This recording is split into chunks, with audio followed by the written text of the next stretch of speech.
Call 1-800-306-1050. As a full-time fiduciary, our goal is to grow your wealth and help you retire comfortably. Okay, good afternoon, everybody. Happy Friday, the 15th.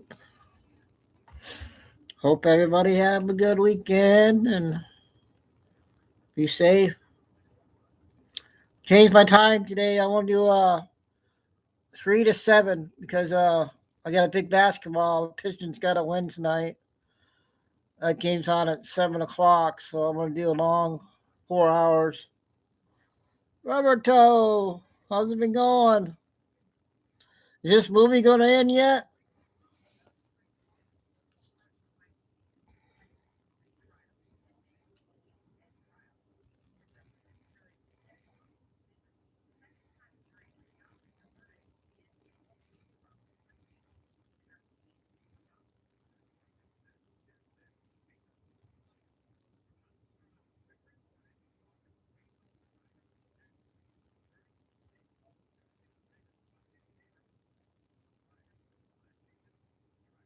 Representative Anna Paulina. Okay. Yeah, inspection went okay, I guess. And then today's another cold day, and I gave Chico a bath. Oh, a lot of hair came off him. So I'm going to do a long 4 hours because tonight's the big game tonight at 7 o'clock. So I want to get a lot out in 4 hours. So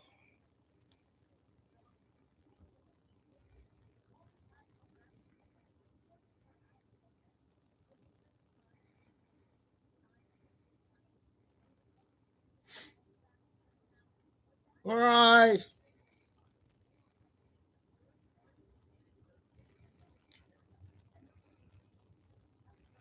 So we'll have a long 4 hours straight.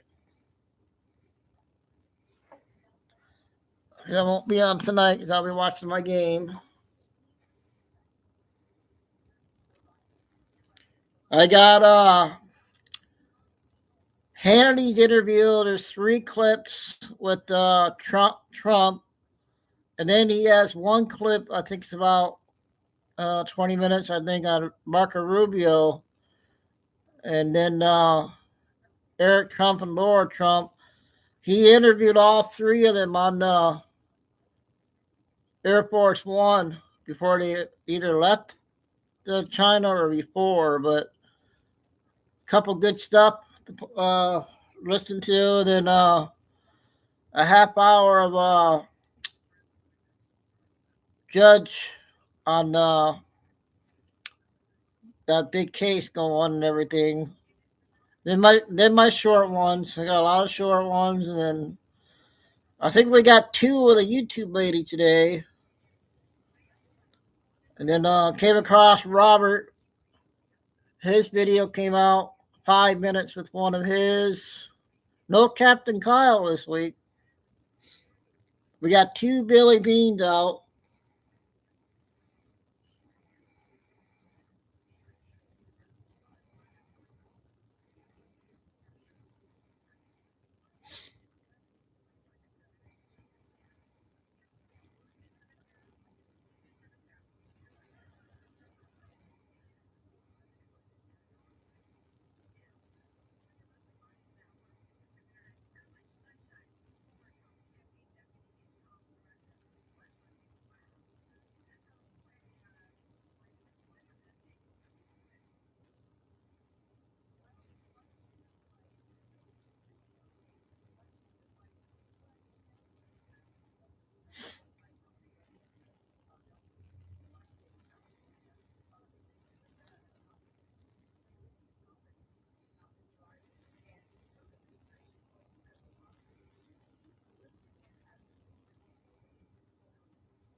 I haven't seen our other channels yet on YouTube.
We'll be starting here in a few minutes here.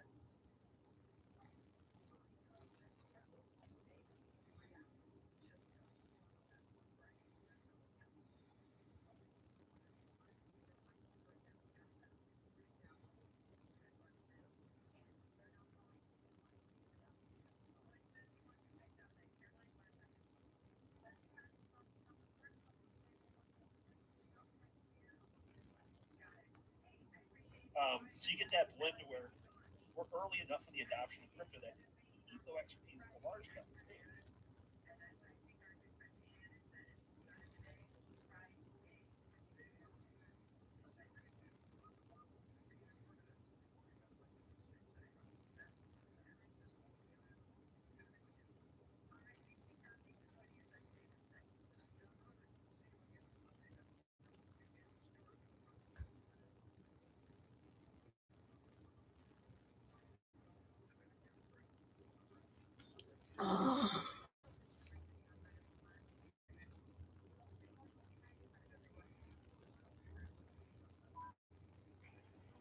Today.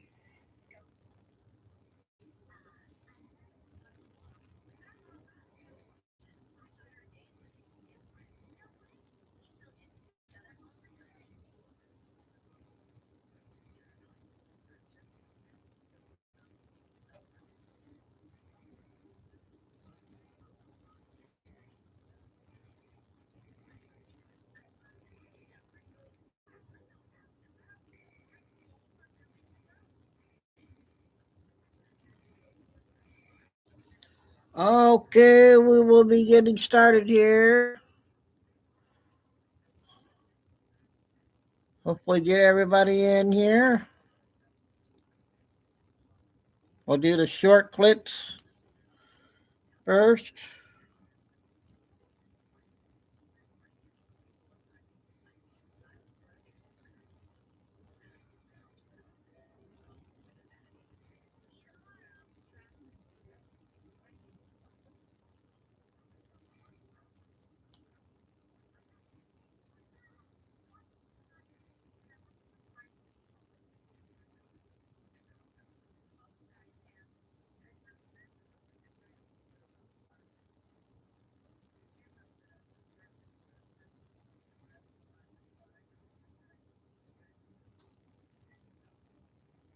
There's Carol.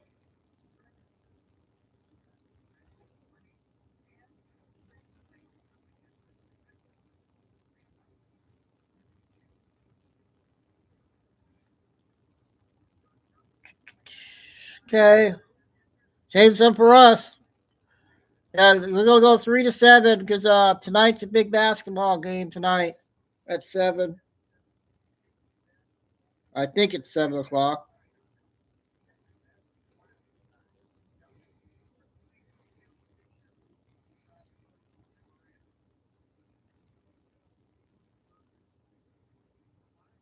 All right, it's just about go time. Hey, Samantha, been lurking the last couple of days. A lot of good stuff out. When you do 3 to 7 tonight.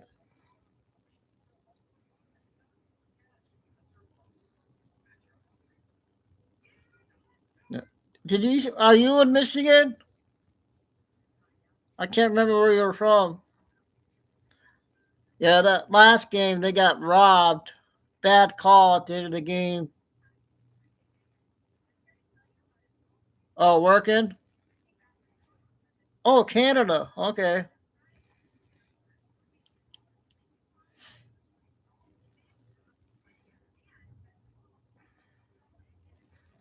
Thanks, Carol. All right, it's showtime. 3 o'clock. 10's late. No ice cream.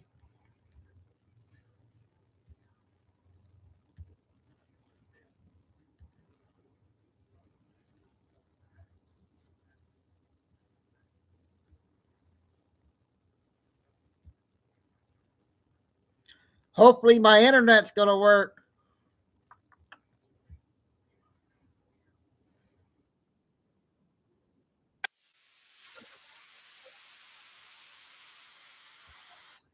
Because I don't know what happened to the internet last night. Did you guys see this?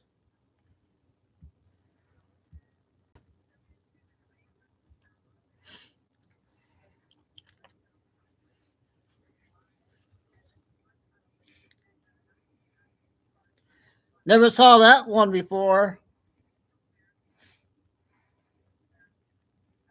Yeah, he must be hunting. Yep. Got a 3-minute clip, a funny one.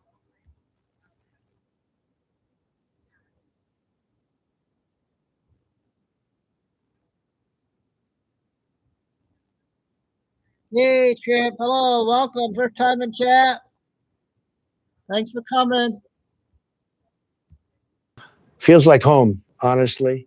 Now I'm here to see my very good friend Xi Jinping. Great I'd guy, like to ask what very state you're powerful, from. bit of a party pooper. I call him Big X. He doesn't love that too much. I told him one time, I said, "Gee, you're like the Kung Flu Panda." Didn't even From smile, Michigan. just stared at me. 10 seconds, didn't blink. I thought he was buffering. It was very awkward, but we moved past it, I think. They gave me this outfit, by the way, the robe, the hat, the whole thing. I said, "Gee, what is this?" He said, "It's what the emperors wore." I said, "Say no more. Fits perfectly. Like it was made for me." Probably was. They probably saw me coming and said, "This man is clearly royalty. Get the dragon robe." Very intuitive people. And the hat, I had them put MAGA on it. They didn't want to, but I insisted. Now it's the greatest hat in Chinese history. 5,000 years of hats, and this one's the best. Nobody's ever seen anything like it. Now they tried to feed me real Chinese food. And I got to tell you, nothing like the food at home. At home, you got General Tso's, I might fortune recognize cookies, you. and I just can't keep McDonald's. track of all Frankly, it's all my delicious. Anyways, they gave me my something subs and called a everything. 1,000-year-old egg. 1,000 Yeah. years. I said, if it's older Thanks for than my coming buildings, in. I'm not putting it in my mouth. Then they offered me tea 17 times. Every 5 minutes, more tea. I said, "Does anyone in this country have a Diet Coke?" They looked at me like I asked for the nuclear codes, which I already have. So I had my people fly one in. Air Force One made a special trip just for the Diet Coke. Totally worth it. Probably cost the taxpayers $4 million. Very refreshing, though. I also asked G about the Wuhan situation, very casually, very diplomatically. I said, "G, buddy, you guys still got that lab?" He changed the subject so fast I got whiplash. Started talking about rare earths. I don't even know what those are. Sounds like a Pokemon, but apparently they're important, and China has all of them. Very unfair, but I'm fixing it. I fix everything. Half the time I'm fixing things that aren't even broken. It's a disease, a beautiful disease. So Shishi China, thank you for the robe. Thank you for the hat. Keep spraying Lysol in Wuhan. We don't want another fake virus. And somebody get me a cheeseburger, arigato, sayonara, and all the other words. Oh, and God bless America. That was a funny one. 5 minutes.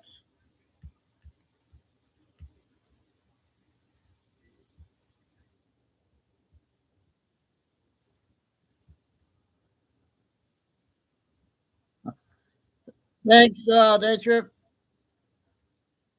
I try. And I was thinking about the land getting moved because we're moving land and stuff. And it took a long time to put this organization together, to get these things done, to get the trust put in place, to get my international ordainment as a minister of administration, and to get my International Bar Association membership to be able to run this private trust, right? Where we're moving these assets and we're doing the things that we're doing. So, but as I was talking, I said, I've been trying to figure out this whole sales pitch of the American dream, right? American dream was a house and 2 cars and 2.3 kids and whatever else. Why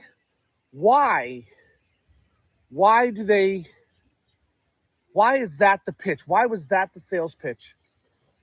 And I realized, of course, because the property is, in maritime law, and you don't own the land and you don't hold the ground.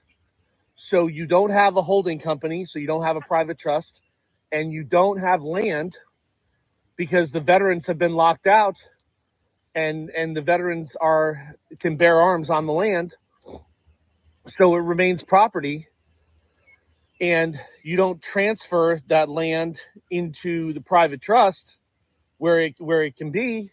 So you leave it in the public, in private, or in the public. It's on the public record, and that's their record. But in reality, it's tenement housing. Your properties, when you don't move them into the private and you don't put them in a private trust, you actually leave them in the public, which is actually a residence, not a domicile, because it's reported on the public record. State you were from, nature. And it's under the private railroad company, and it's tenement housing.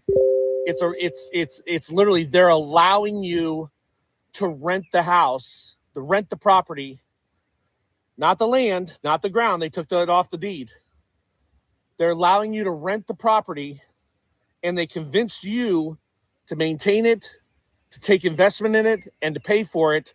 And even when you pay it off, you still leave it in the public so that they can keep taxing it. They convinced you to pay for their residences so that you could work for them and be under their rules. That's what they did. That's how they did it. And they used the sales pitch of the American dream is a house and 2 cars. That's how they did it. No different than your kids.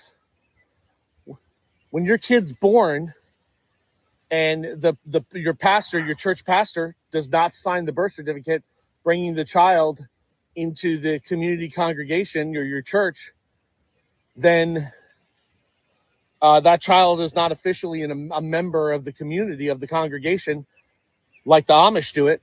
Oh, by the way, the Amish, this is where they put their houses in the church. All their properties are held in the church. That's why they're not taxed. That's why the Amish are doing so well. We're not doing anything with the Amish. We actually studied the Amish to do this. That was one of the things that we did, is we studied how the Amish were beating them, and we decided to do the same thing. But with your kids, they fill out the birth certificate, you get the state birth certificate, whatever. Well, you just put your kid in a state orphanage legally, and that kid has to be raised to be a productive worker, which is public school, which is the public school system. And your kid is actually a member of the state orphanage owned by the state. You gave up your kid. You turned him over, right? So the real question becomes, why are people paying to raise the state, to invest and pay for the state's property, whether it be the house or the kids? And why are they earning and laboring for the benefit of the state at the cost of the nation and its defense? Because that's really legally what's happening. Just think about that. God bless. Godspeed. Hey, that's Robert there. I'm gonna play Cash video. He just came out 5 minutes ago, and then we'll get to we'll go ahead and get to 2 Billy Beans, and then we'll get to the interview with Hannity and Trump. Let's say 3-7. Big game tonight. Still no mail yet, Lucy.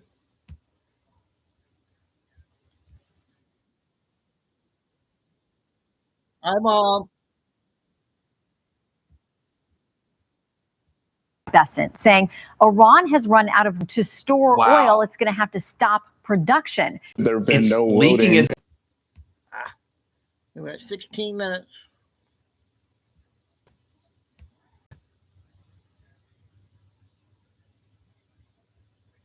Water. the past 3 days. We believe their storage is full.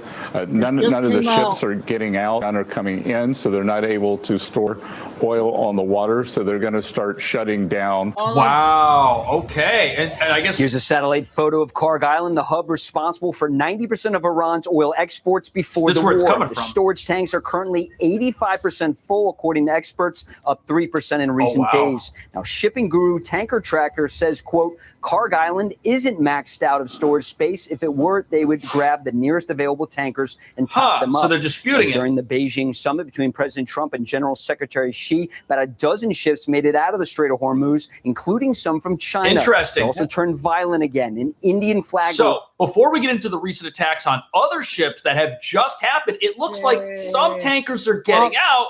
But because you've got Iran's blockade of the Strait and then the U.S. blockade on the other side of that, their ability to store oil is severely limited. There's evidence that they're not storing it anymore and that we're running into a disaster here. The attack on the Indian ship took place while India was hosting a BRICS economic summit. Another ship hijacked by Iranian commandos off the coast of UAE, last seen so they're still hijacking ships. Here was Iran's foreign minister speaking in Delhi. The Strait of Hormuz is open, and all vessels can pass except the vessels belong to those countries who are in war with us, who are fighting with us. So that's basically everybody because they're at war with all their today, neighbors. Officials in OPEC-free UAE announced plans to build a second pipeline to bypass the Strait of Hormuz and boost export capacity, doubling it by next year. So within a year, the entire Strait of Hormuz is going to be essentially useless. So right now, the United Arab Emirates has a pipeline that allows them to bypass the Strait of Hormuz. Saudi Arabia has one too. Look at it. It goes all the way over here to the Red Sea. UAE is going to build a second pipeline, which means it looks like there are people who expect this conflict to end, there to be some sort of a deal, and for the Iranian regime to perhaps continue, which would make the strait dangerous. But President Trump was asked, how much longer is this going to go on? And listen to his answer. So why are we where we are? Did you underestimate the pain tolerance that Iran has? I didn't underestimate anything. We hit them unbelievably hard. Look, we left their bridges.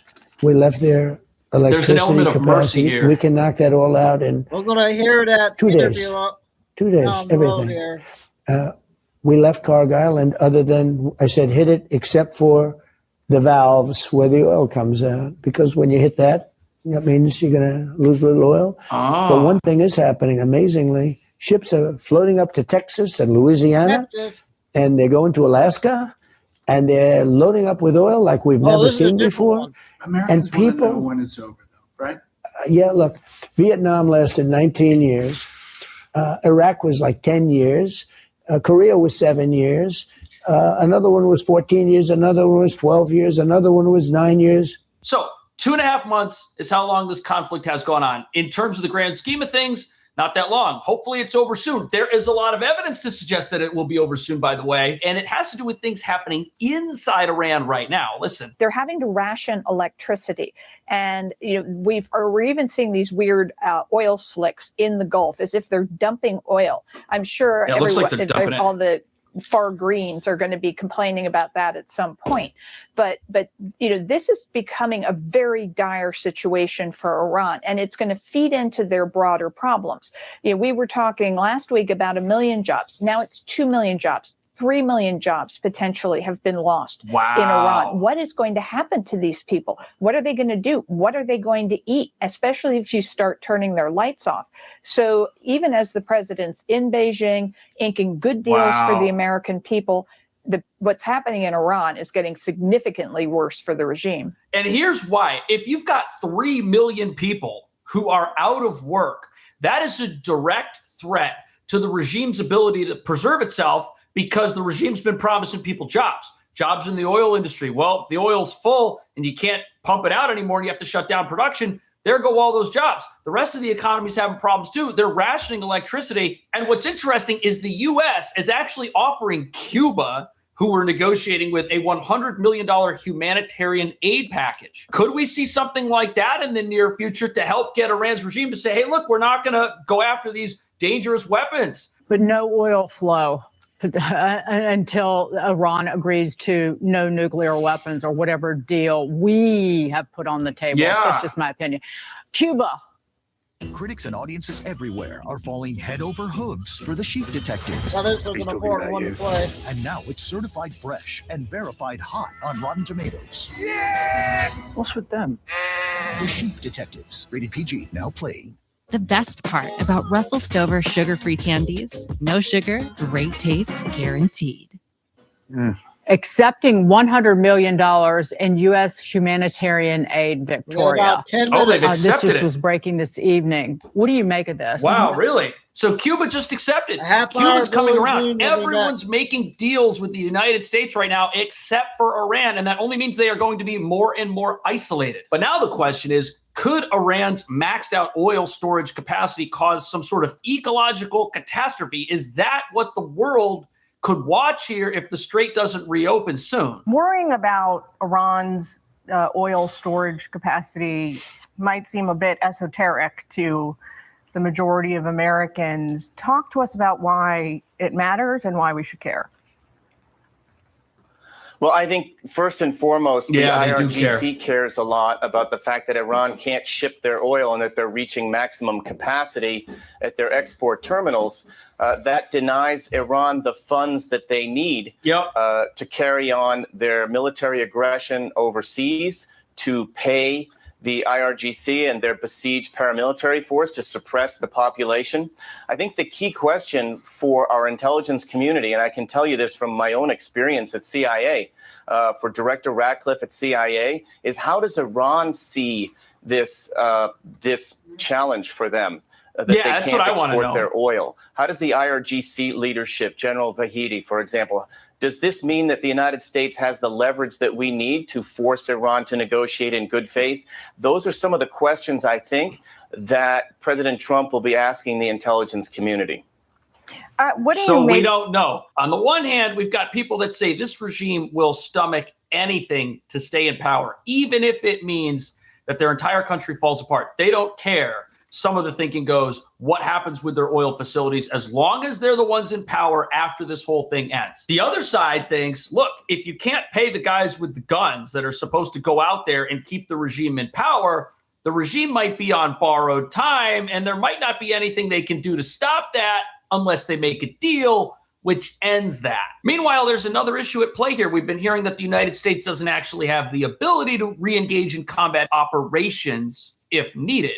What's the story with that? And does it mean Iran can outlast us because before they run out of storage, we'll run out of weapons? At his first public hearing since the Iran conflict began 7 weeks ago, CENTCOM Commander Admiral Brad Cooper pushed back on leaked assessments about Iran's remaining missile stockpiles. Iran continues to have as much as 70 to 75% of its missiles and launchers. Where are they getting the that numbers number? that I've seen in open source are not accurate. It's more than just the numbers.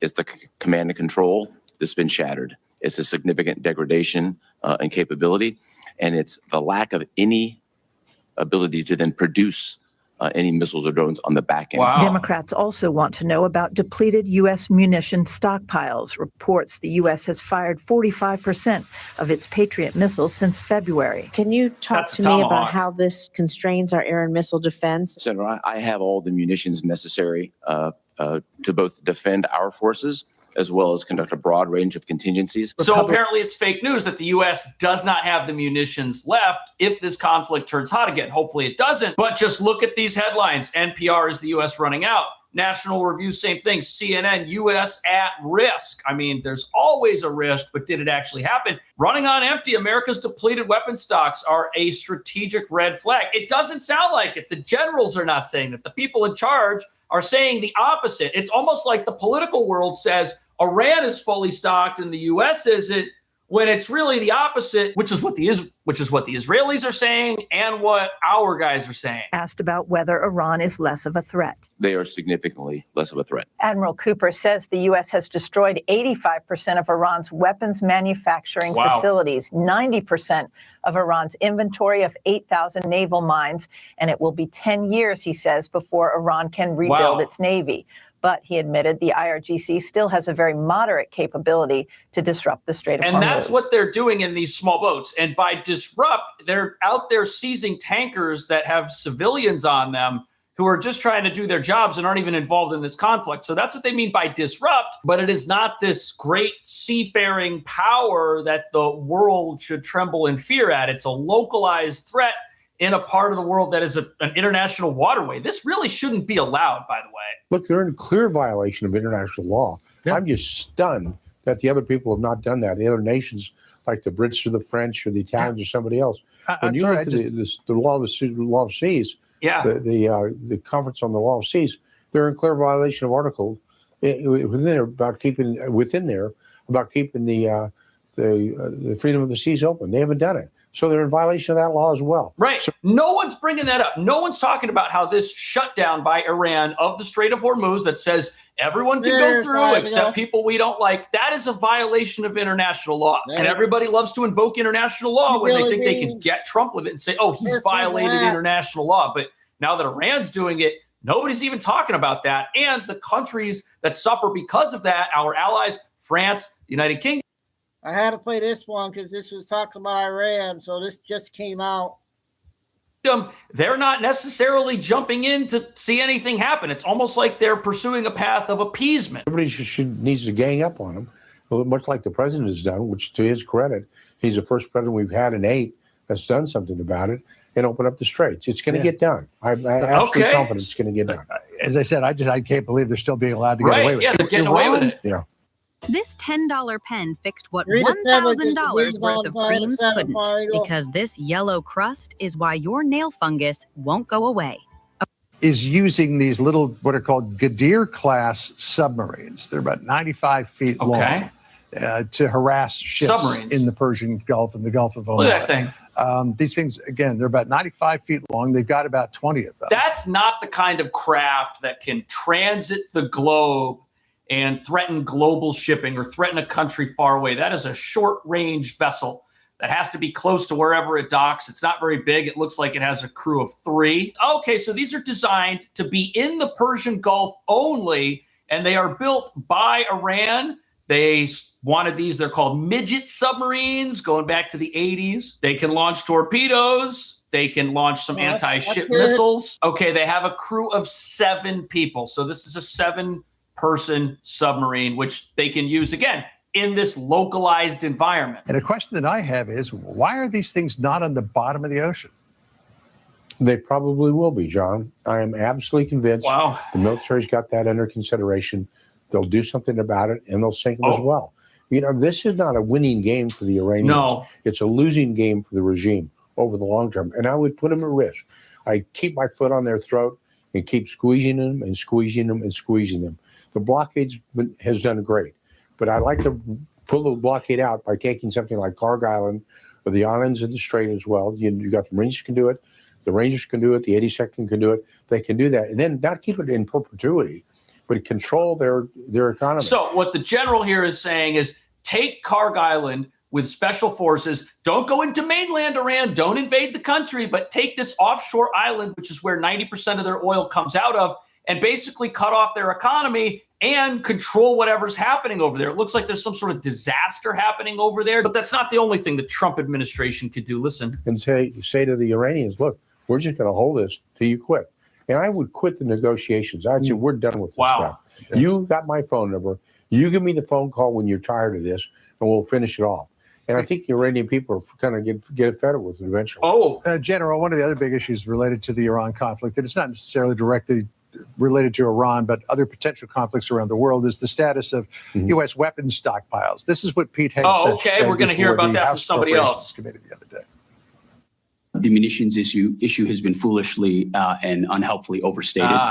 We know exactly what we have. We have plenty of what we need. So he says that we got everything we need. We know exactly how much we need. We know exactly where it is. Here's the other thing about this. If it is indeed fake news that the U.S. has run out of weapons, why do we have a blockade line and all of our ships over there. Why are those ships and those troops in harm's way with zero weapons or not enough weapons or no way to protect themselves? That wouldn't make any sense at all. And that's not what we're hearing. We're just hearing what seems like propaganda that Trump has no plan and that we've lost and the American economy is going to disintegrate while we lose this thing. But there is some talk that maybe we don't have enough. What do you say?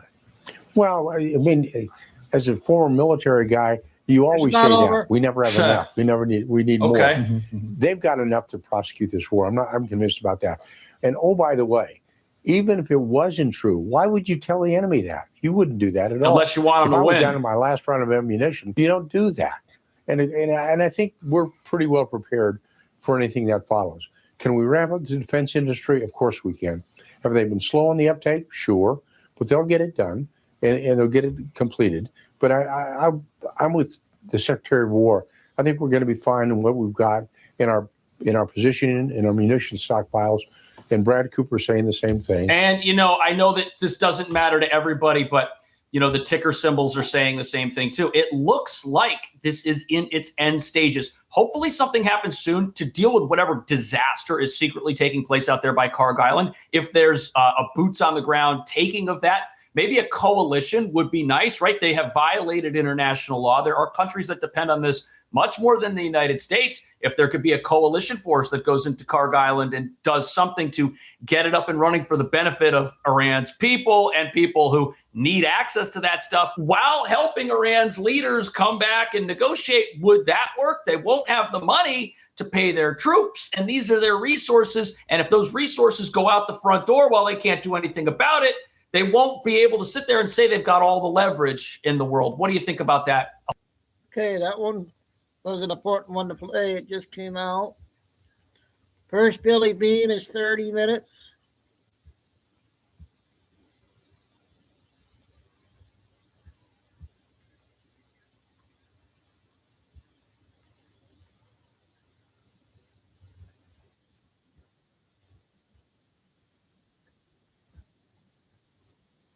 Time in Texas about 8 a.m. Some of the things we'll cover. Oh, and thanks for like, subscribe, and share. California and Hawaii may take direct hurricane hits this year. President Trump in China. Xi insulted both President Trump and the U.S. face to face with President Trump.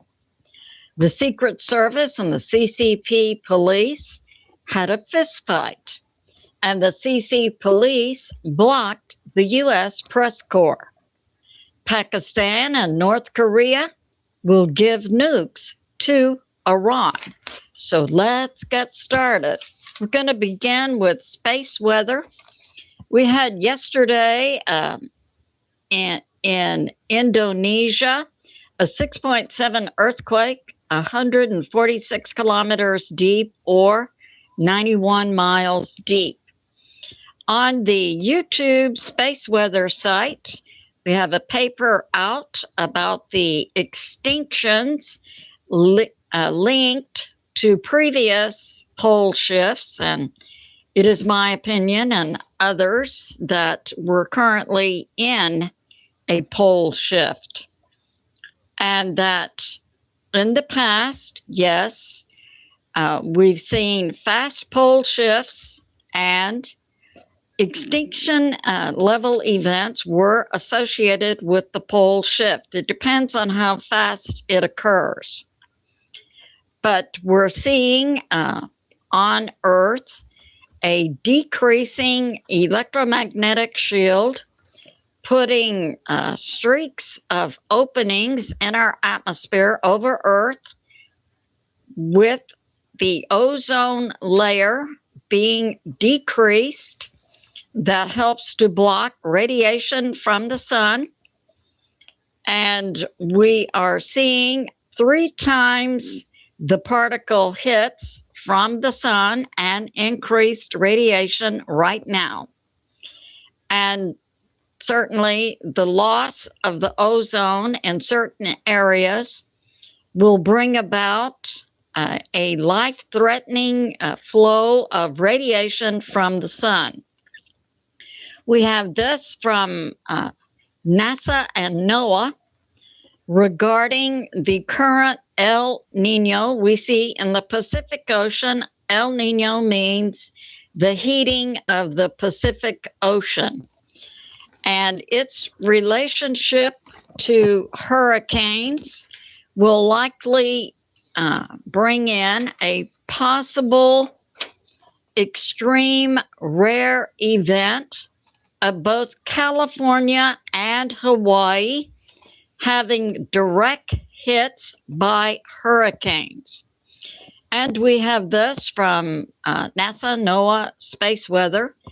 Robert Lehman of NASA and the University of Maryland in 2023 accurately predicted the current El Nino we are seeing, which we understand is an historic heating of the Pacific Ocean. From USA Today, what will be the relationship between El Nino, the current El Nino, and hurricanes this season, with the ocean temperatures in the Pacific warming up to historic high temperatures? It's likely we will see strong hurricanes hit both the west coast of Mexico and the west coast of the U.S., with the possibility of direct hits by hurricanes on both California and Hawaii. So buckle up. And we have this from China Observer. So we saw some incredible events take place in China during President Trump's trip. He arrived the night of the 13th. He was there the 14th, and now is on his way back to America. So we saw yesterday a trip by President Trump and President Xi to the Temple of Heaven, where the CCP police, and they operate directly on orders from Xi, wanted Secret Service to not take their guns into the Temple of Heaven to protect President Trump. The Secret Service and the CCP had a fistfight. It's believed Secret Service then made their way into the Temple of Heaven to protect President Trump. In my mind, was this a possible setup by China for another assassination attempt on President Trump?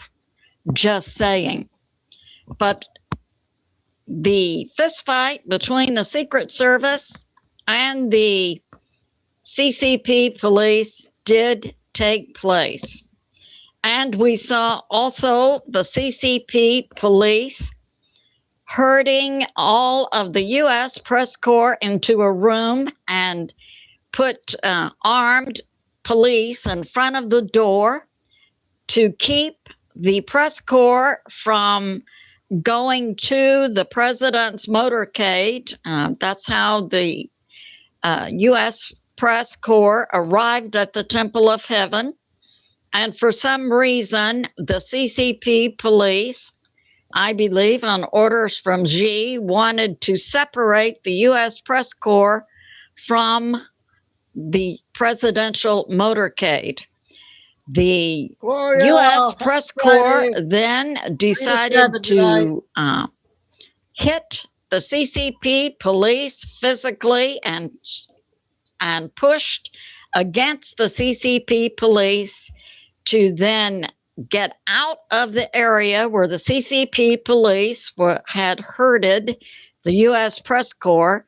The U.S. press corps then successfully made their way to the presidential motorcade, which was their transportation. So that's going on. And we have this. Yeah, the CCP police and the Secret Service fist fight stopped the progress of the visit to the Temple of Heaven by President Trump and President Xi for 30 minutes. And the U.S. Delegation was also shouting at the CCP police. And we have this. It's being put out in China that when President Trump arrived and on the night of the 13th and walked down a red carpet area off of the plane, Air Force One, to his right, slightly behind his shoulder, was the Secretary of State, Marco Rubio, who has been sanctioned twice by the CCP for making remarks suggesting that the U.S. supports Taiwan independence. And it's looked upon in China, seeing Secretary of State Marco Rubio accompany President Trump as an insult to the CCP. So that's going on. And we're hearing that from China Observer that it's being noted by Chinese analysts that the CCP controlled press tried to hide press pictures of Secretary of State Rubio accompanying President Trump by blocking the view of Marco Rubio on TV. And we have this, that as President Trump and Secretary of State Marco Rubio walked down the red carpet, the CCP, the children of the CCP families had been coached into a type of welcoming ceremony and had changed the lyrics of the welcoming song to China and the U.S. are like one family. And we're seeing and hearing from Chinese analysts that the children of the CCP families were used as political tools during that alleged welcoming ceremony. And we're hearing that Xi tried to speak without notes at one welcoming ceremony to President Trump, which apparently was not successful. And we're hearing that Xi wants to be partners with the U.S., not opponents. This is alleged to be a statement made by President Xi. And we're hearing with regard to Cuba that the U.S. has now issued an arrest warrant for Raul Castro, who is in control of Cuba and closely linked with both Russian and Chinese militaries who it's believed are bivouacked in Cuba. And now the U.S. has put out an arrest warrant for Raul Castro for Cuba taking down a U.S. plane 30 years ago. So that's going on. President Trump, while he was in China, made no public statement regarding Taiwan. And we have this. Recently, Iran seized a Chinese ship that was, so we have this going on. We have the blockade, we know, in Iran. So we have the Strait of Hormuz. We know that Iran has been blocking ships going in and out, and that the U.S. has a blockade from the Gulf of Oman over to the coastline of Iran. And we have many ships that are anchored in this area. The Iranian fast boats went out to a particular ship and seized it yesterday. And it turns out this particular ship is a Chinese ship with a Chinese private security force on it. It's believed by some analysts that this was a sneak way for China to get more weapons into Iran. Iran did seize the Chinese ship and took it into an Iranian port. And Iran says now it has put out 20 small subs, some call narco subs. Each are armed with 2 torpedoes in the Strait of Hormuz. So that's going on. And we're hearing also that recent takedown. I reported in my last video. We had heard that inside Iran, in the northwest part of Iran, about 7 to 10 days ago, that 14 IRGC were taken out with a bomb explosion. It turns out that was a joint effort by both Iran and China to secure an unexploded U.S. smart bomb, which the Special Forces IRGC bomb squad thought they had defused, but it exploded. There's a possibility now that in addition to the 14 IRGC, that 70 Chinese technicians were also taken out in that bomb explosion. China had wanted to buy the U.S. smart bomb from Iran to back engineer it. So that's going on. And more details on the Temple of Heaven fistfight between Secret Service and the CCP police. The Secret Service engaged in a fistfight because the CCP police wanted to disarm the Secret Service. So they could not go into the Temple of Heaven to protect President Trump. The insult that Xi made face-to-face to President Trump was that the U.S. is a declining nation which will soon be taken over by a rising power, China. It was couched in the use of a Greek term, Thucydides trap, but it is accurately interpreted as Xi saying to President Trump face-to-face, the U.S. and President Trump is in a declining position of power, being overtaken by the rising power of China.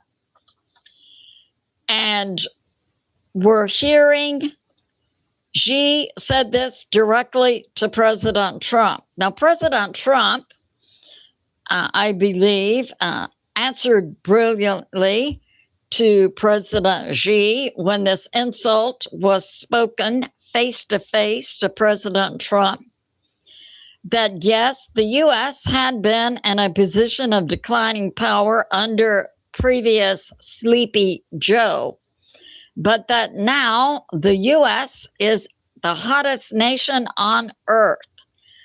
I believe this was a smart move by President Trump after he had just undergone what I believe could have been a possible assassination attempt by China on President Trump at the Temple of Heaven. So that's going on. And we have this. President Trump's brilliant strategy has been always to take China down, beginning with taking down Venezuela, then Iran, next will be Cuba. And the U.S., accurately reported by President Trump, is the hottest nation in the world. President Trump, I believe, and analysts are believing, that President Trump accurately interpreted what President Xi said to him face to face as an insult on both President Trump and America. And we have this from U.S. Intel. So those events occurred yesterday in China. Right after that, from U.S. Intel, we have that Israel's President Herzog announced that he is canceling his trip to the U.S., New York City, that was scheduled for next week due to circumstances preventing him from visiting the U.S. next week. And we had simultaneous in Israel, the IDF going to maximum alert. It is believed by many analysts that when President Trump lands and is safely back in the U.S., with U.S. doomsday planes up in the air, that President Trump will likely give the order to the U.S. military regarding Iran to light them up. So that's going on. I have this from a Patriot subscriber. We should get rid of all NATO allies. They just want money to launder. And I say, we're done. It's time for America first. I have this from another Patriot subscriber saying that Hanta in Hebrew slang means hoax, lie, scam. And I believe that the Hanta virus we're seeing now, allegedly juiced up to transmit species to species, being contagious to humans, is, I believe, another bioweapon like we saw with the COVID, made in a Wuhan lab in China. We know that in 2025, the CIA made a public statement that the COVID was a bioweapon. I arrived at that deduction myself through independent research in 2020. And we had yesterday the CIA Director John Ratcliffe visiting Cuba and meeting with Raul Castro to advise him of an arrest warrant by the U.S. Could we see in the future another extraction like we saw in Venezuela? And we have this from another Patriot subscriber saying global watchers via satellite see that Iran is directly dumping its oil into the Persian Gulf. We know that Iran's tankers can't load up with oil. If Iran shuts down its wells, Those wells could take years to revive or possibly not be revivable in the future. So, since Iran can't load oil on tankers, it's simply dumping the oil directly into the Persian Gulf. We have this from Stephen Gardner. Under President Trump, we're seeing an arrest by the acting AG, Todd Blanche, of a 42-year-old man who defrauded the U.S. government via Medicare, allegedly for autism care, up to $1 billion. And we have the fraud squad led by Vice President Vance, also working to determine fraud and arrest individuals in the Democrat state of Maine for Medicare fraud up to $46 million. The individual arrested by the U.S. AG, $1 billion of fraud in Florida was the CEO, Brett Blackman, allegedly, of a healthcare company that had been engaging in Medicare, Medicaid fraud up to $1 billion using records of fake doctors, fake prescriptions, and fake patients. Way to go, President Trump. We have this from Max Afterburner, that the meeting between President Trump and President Xi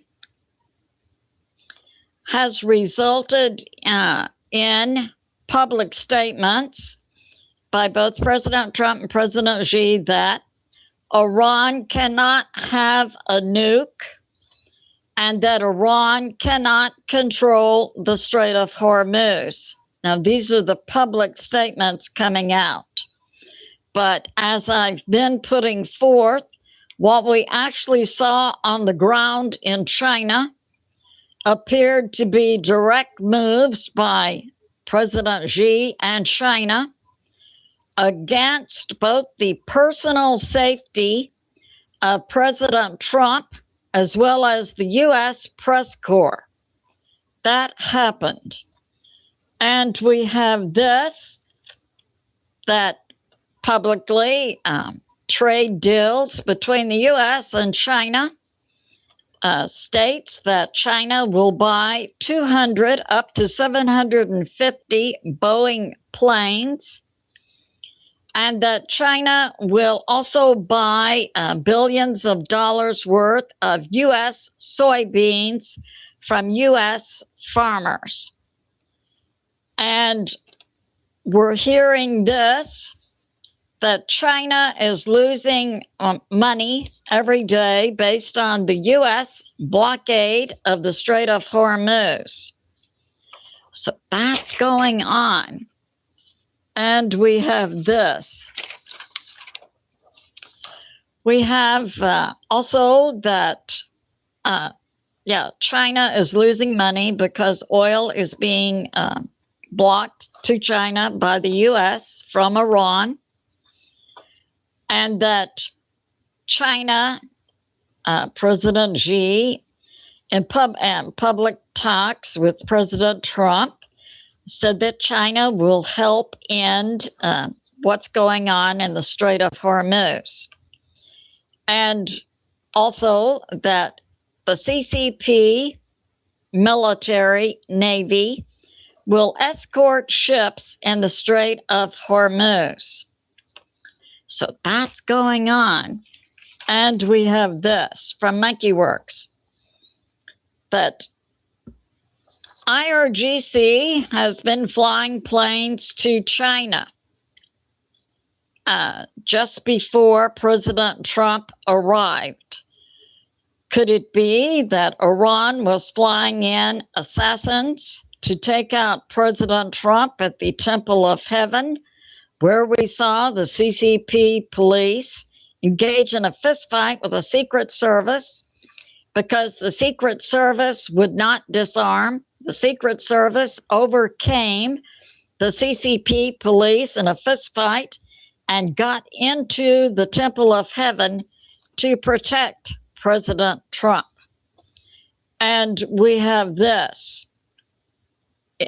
Iran says if the U.S. hits Iran again, that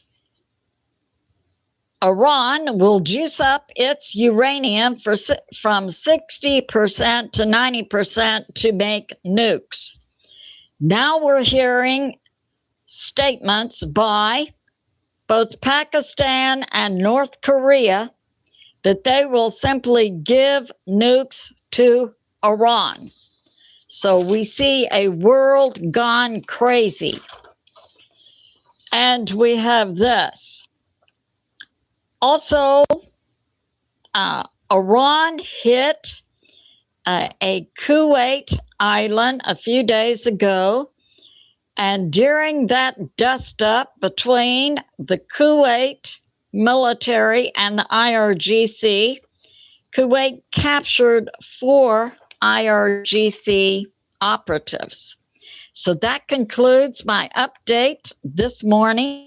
No doubt I will have more this afternoon. I love you, and I'll see you soon. Okay, she has a 10-minute one.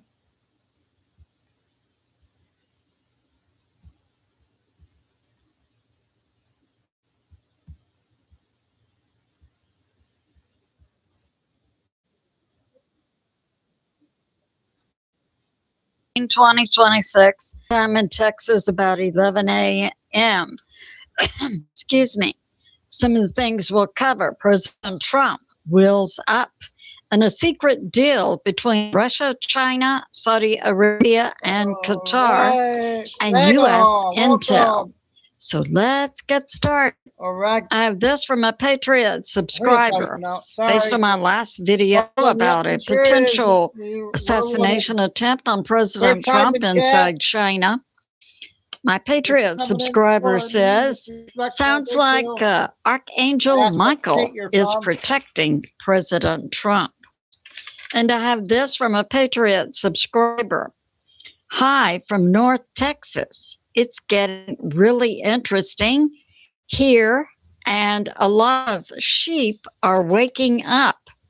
We have this from a Patriot subscriber giving a prediction by Pastor Philip Barnett that very soon Mar-a-Lago will be hit by China with heavy weapons. I'm totally confident U.S. intel, U.S. military intel, and the U.S. military and God can protect America from China. And we have this. So this information comes out from Mike from around the world that any trade deals we've seen happen in the past couple of days between the U.S. and China need to wait 2 weeks to see what China will actually do. And we know that China, President Xi to President Trump, during this trip to China, made clear to the U.S. that a red line for China would be the U.S.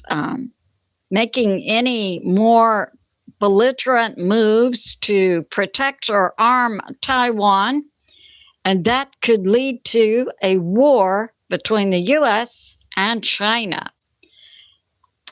Taiwan is a red line for China. Yeah, so that's going on. So evidently there were some deep discussions there. And we have this. That the CC, it's known and being put out by U.S. intel that it's known the CCP leaders in China want to completely destroy the U.S. and that China will not allow the U.S. to take down Iran. And we have this about Iran, that possibly the U.S. will also engage in arming the Iranian people to take down the IRGC. It's possible that this action by the U.S. could be going on now. And we have this, that the best, some U.S. intel sources believe that the best we can hope for in Iran is, it's believed the U.S. is getting ready to hit Iran even harder than it did under Epic Fury, under the new Operation Sledgehammer. But some U.S. intel analysts believe the best this will produce is a pause for about 6 months. So we'll have to see. And it's U.S. intel puts out, during the ceasefire, Iran rearmed itself and rebuilt up to 90% of its missiles and drones. Apparently, they have some deep underground bunkers we haven't taken out yet. We know under Epic Fury, the U.S. military took out up to 90% of their surface manufacturing facilities for missiles and drones. And it's now believed that Iran may have up to 47% more launchers than the U.S. initially believed, also inside deep underground bunkers. And we have this.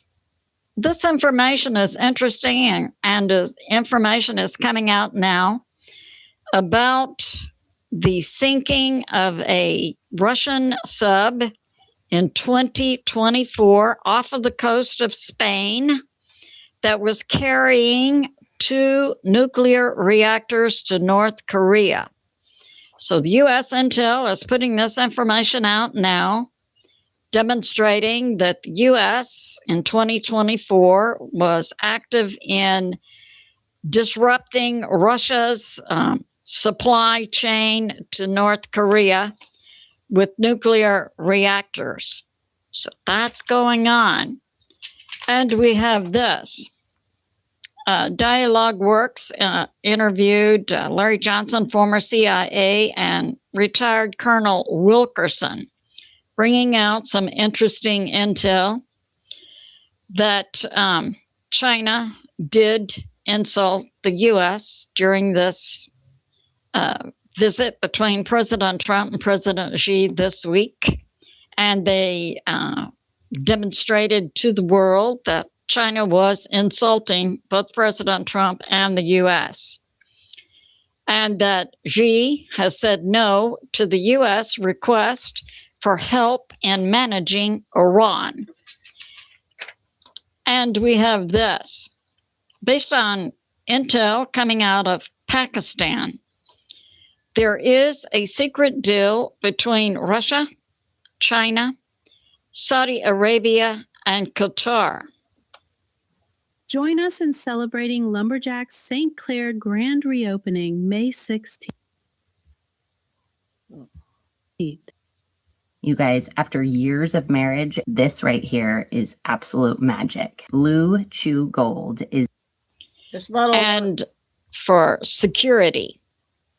And that part of this includes the Gulf states in the Middle East, Saudi Arabia, Kuwait, Bahrain, Qatar, UAE, and so on, expelling U.S. military from the Persian Gulf, and that Qatar and Saudi Arabia will completely separate from the U.S. in both security and trade.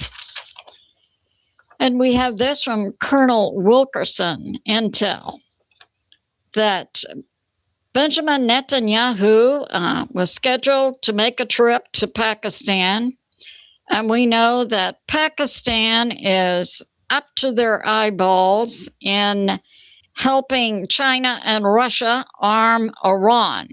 So Benjamin Netanyahu was supposed to make a trip there in the next few days. That's been delayed. And we have this Navy Channel talking about a new Pentagon contract to Boeing for GBU-57's 30,000-pound bombs that were used in the U.S. military operation Midnight Hammer. So now it's believed the U.S. in their next hit on Iran will use the very deep 30,000-pound bombs to hit deeper underground in Iran.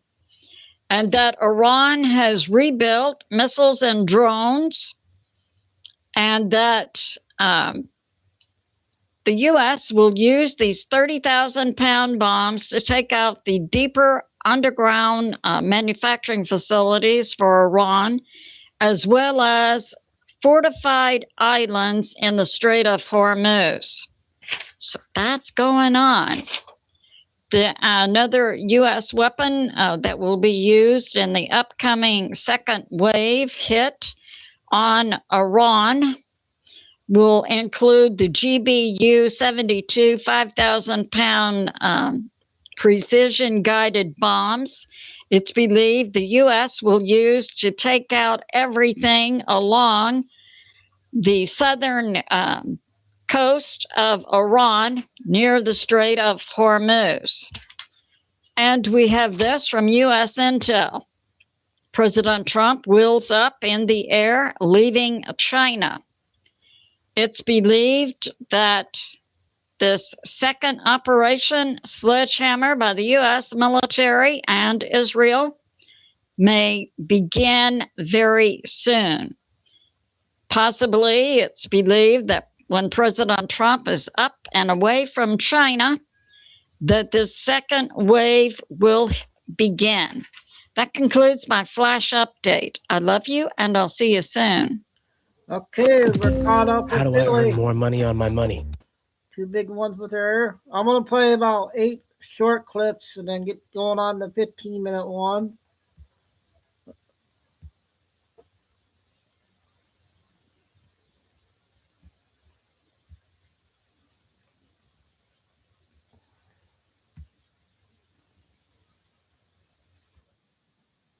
About 3 minutes. Pussies, and that they don't have freedom of speech or rights or anything like that. And they're like, yeah, we do. Yes, we do. What do you know? Well, the UK has preemptively banned 11 people from entering the UK before they even thought about entering the UK. I'm not even kidding. Look at this. Far-right activists barred from UK before Tommy Robinson rally. 11 foreign far-right activists have been blocked from the UK before the rally by Tommy Robinson supporters, as Keir Starmer accused him of peddling hatred and division. Yeah, Keir Starmer, the guy who looks like he has FAS and bumps uglies with Justin Trudeau and macaroni from France and some kind of weird Illuminati, like, ritual bullshit. Yeah, that guy. The guy who has literally tanked the UK, just like Justin Trudeau and Carney are tanking Canada. Well, they have actually banned people before they even thought about coming into the country. It includes an American, Australian, someone from the Netherlands, a Polish MP, and Ezra Levant from Canada. He runs Rebel News, but he's suing the government. He's like, he doesn't give a shit. He's kind of used to that from Canada because we're a retard colony of the UK. Anyway, speaking of Canada, Canada's having a huge protest tomorrow too, and it's called a slow roll where, they're going to shut down some of the US-Canada border things, I think. So let me just show you that. So if you guys are looking for the events, you just go to United Stand Canada, and they have all of the locations and where the protests are going to be, from BC all the way to New Brunswick and Nova Scotia. I genuinely don't understand how people cannot see where this fascism is taking us if you are literally barring people from even reporting on what's happening in other countries. I'm sorry to say this, but I think you're headed down North Korea, just in a much, kind of friendlier way with colorful things and like gaslighting, but you're headed to North Korea. So hopefully the rally tomorrow stays peaceful and something actually gets done, because these governments, especially in the UK, Australia, Canada, like all the retard colonies of the UK, are seriously just like circling the toilet bowl. So. Okay. One lady for remarkable and chilling, Canada. actually, when you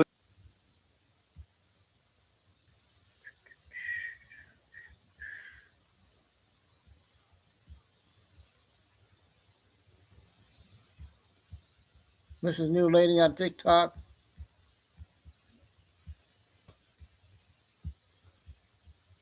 Austin, laying out a bold plan to take back our streets. He's calling for the impeachment of rogue district attorneys, a new statewide prosecutor to step in when locals fail, and real accountability for judges and prosecutors who put criminals over citizens. Abbott is done with DAs who hinder state prosecutors, release repeat offenders, and prioritize politics over justice.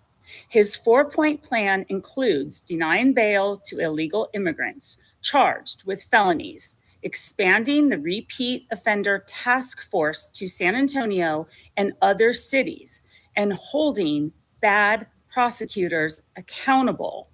This is crucial. We need prosecutors who actually prosecute, good DAs who protect American citizens first, not coddle criminals. Texans are tired of the revolving door that endangers our families. Right here in Bexar County, liberal DA candidate Jane Davis is running on a platform threatening to arrest ICE officers doing their jobs. That's not public safety. That's open borders insanity. We must pressure Democrats to support this legislation that puts American citizens first. Tuesday on my show, I will be joined by Jason Wolf, the independent candidate running for DA in Bexar County, and we will break it all down. Don't miss it. I am.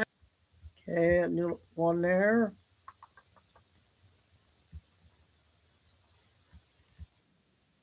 Okay, 3 minutes. Will be the last question. Okay, starting with you, and then I want you to go through your entire family. Would you ever consider following in your father's footsteps? Would you want Laura to follow in his footsteps?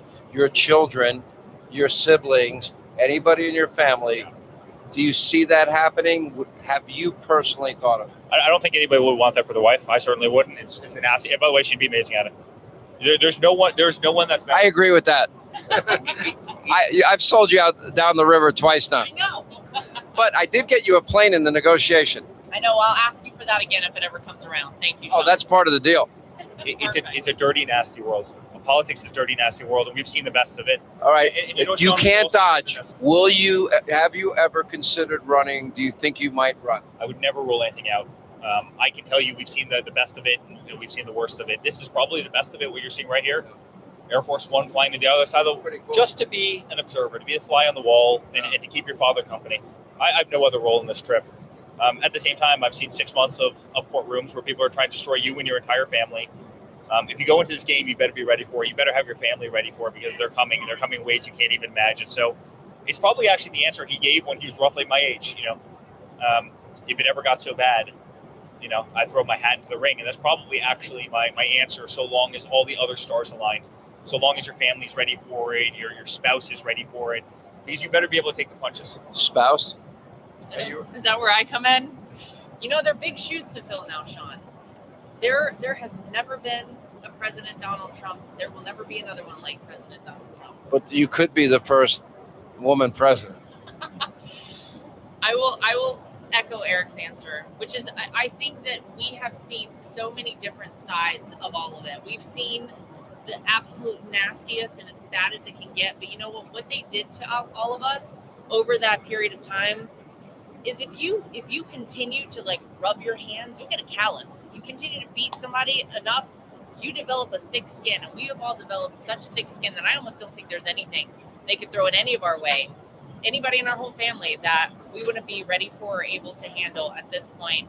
But we've also seen the amazing way that one person can truly impact so many. I mean, you look at what my father-in-law has been able to do, and it's miraculous. And to go out there around the country and campaign like we had the opportunity to do was honestly one of the greatest gifts. Not only do we get to see this entire country, but you got to hear real people's stories about how the first Trump administration impacted them, about how desperate they were to ensure that Donald Trump won a second term in office. And so I think that I wouldn't rule it out for anyone in the family. I think we've all, despite knowing absolutely nothing about politics, when this whole thing started, we got a quick lesson, and I would say that that we've been so proud to stand by this one man's side while he really transforms. I don't even think I could say just the country. I think the entire world.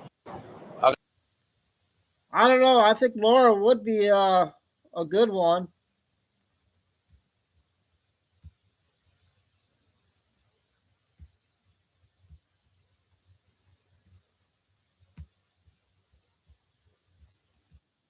Okay, 4 minutes, I think. Matter of just a few days, all of those that claim to be President Trump supporters, claim to be patriots, claim to be all about this nation on the patriotic side, all of a sudden look stupid just that quick. Same thing with Israel. All these patriots, quote unquote patriots out there talking about Israel. President Trump just truth today that the courts have put a pause on the corruption trial because of his recommendation for Benjamin Netanyahu. Look at all the people. Look at all the quote unquote patriots. And I saw some as far as to go and to say that, oh, they were saying out of their mouth that all of you claiming to be patriots are going to look stupid when this is all said and done. No, you look stupid because you don't have a basis and a foundation on laws and orders by the man you claim to support. You're going off of what you think you've researched off of a Google search engine where you don't even know where the internet is, who the internet is, who runs the internet, and where that information's being put there for you to access. See, that's why I don't use Q too often. All right. I believe it. Q is a clearance, first off, from the Department of Energy. It's a special kind of clearance. But I don't even use Q a whole lot. All right, because the average American right now cannot even grasp one single line from one single law. And a lot of them will say, once you get to the terminology of military occupation and government in exile and puppet government and your continuity of government, then guess what they do? You lose them right there already because they'll say, oh, that's a conspiracy theory. They can't even fathom that there are laws and orders that are uniquely there as prescribed by the law to go into a unique strategy and unique setup that allows the president to expand his powers with presidential emergency action documents in a continuity government. So no wonder we look the way we look. We have people who want to argue with current and vote laws, but especially quote unquote Republicans and quote unquote conservatives and quote unquote patriots and quote unquote President Trump supporters. So think how atrocious it is for any category of those to replicate a liberal. Woo! Then you have the comments. I get the comments like this. He's just dragging this out to fit his narrative. So I'm dragging out the laws and the orders. Okay, somebody get President Trump on the phone and tell him that it's me who's dragging out all the laws and orders that he's using. That's how you apply that comment. Because I don't ever talk about things that are drama and propaganda. I show you how you're following a bunch of drama and propaganda. So now they all look. Okay, I got two short ones, and I got an 8-minute new Nick Shirley video.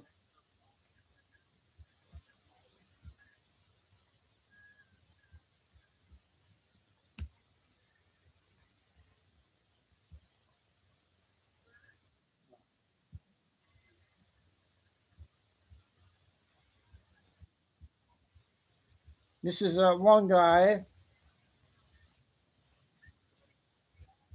Built in America. Why is there such urgency to build data centers? I mean, I've never seen anything like it. An entire society breaking their neck to build data centers at lightning speed. We've been asking the federal government to build high-speed rail networks nationwide, not a peep from them. We've been asking the federal government to help feed the poor, not a dollar. But when it comes to data centers, we have World War II level movement from the government. So what could possibly be the fucking urgency to build so many data centers? Why? Why are they doing this? Well, I think you know why they're doing it. They openly say it. It's to build a nationwide surveillance and monitoring network of the American people. You, every click, every conversation, every turn of the wheel of your vehicle will be monitored and put into a data center for processing. Oh, it's true. They're trying to train AI robotics to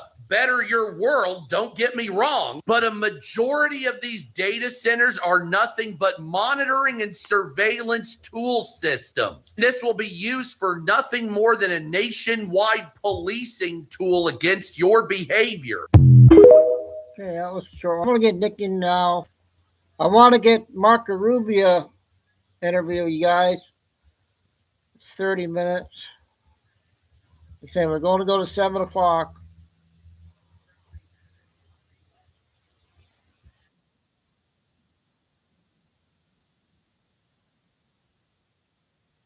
Scoring points, getting blocked. We're on the moto taxi now, headed up to an area in the top of this favela where this guy's at. It's a discreet location. He's one of the most wanted gangsters here inside the favela. In fact, he's so wanted that his face is known. He cannot even leave the favela because there's facial recognition cameras inside of Rio de Janeiro. So if he were to leave the favela, he'd get taken to prison automatically because of the facial recognition. So we're going to meet with him now. We've been talking. We've created some sort of friendship over the past 2 days. I met him the first day, met him while we were live. Oh, mira la calle, watch the road. Oh my gosh. Hay muchos choques or no? Muchos? I said there's a lot of crash. He said yes, mucho, a lot. And now we talked to him, and now we're gonna go meet. And now we got his phone number. We're gonna go meet with him. This is where we're gonna do the interview. We're going down into some unfinished, abandoned house right now. We're going down the stairway.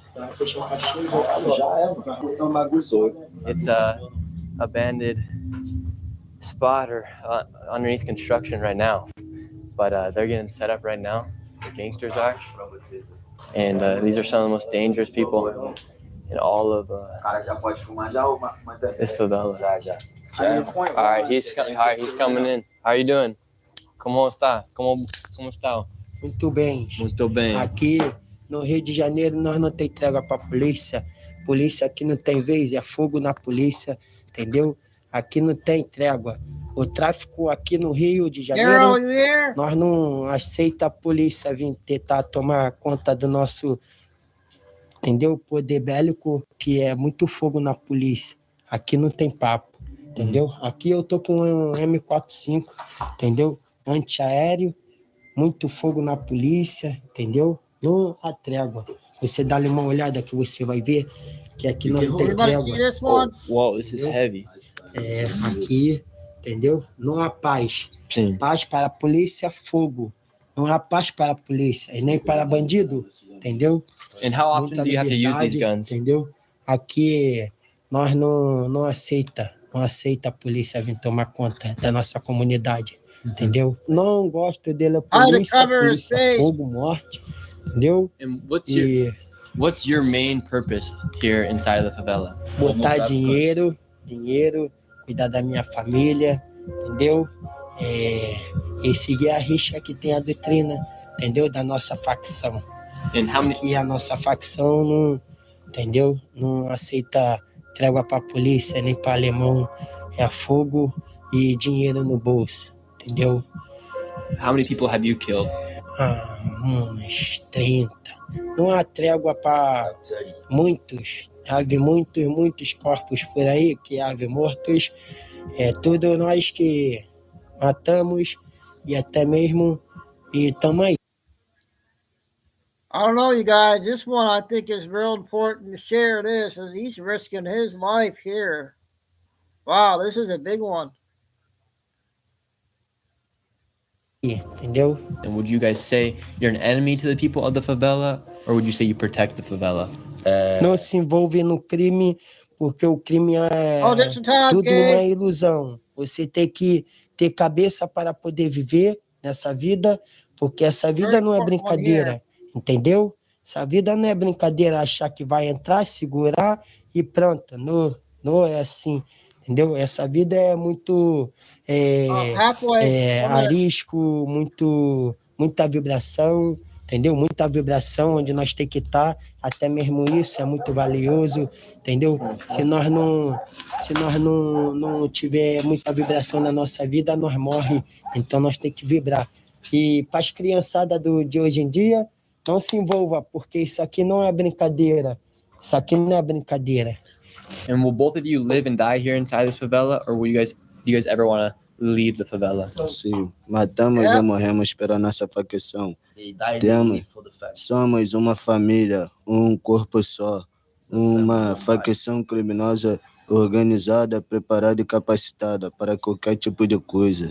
What's the main business inside the favela? Defendemos nossa favela, nossas crianças, nossa família, nossa rapaziada. Somos todas famílias. And do you guys recruit kids, or do kids come to you to become part of the gangs? Não recrutamos criança.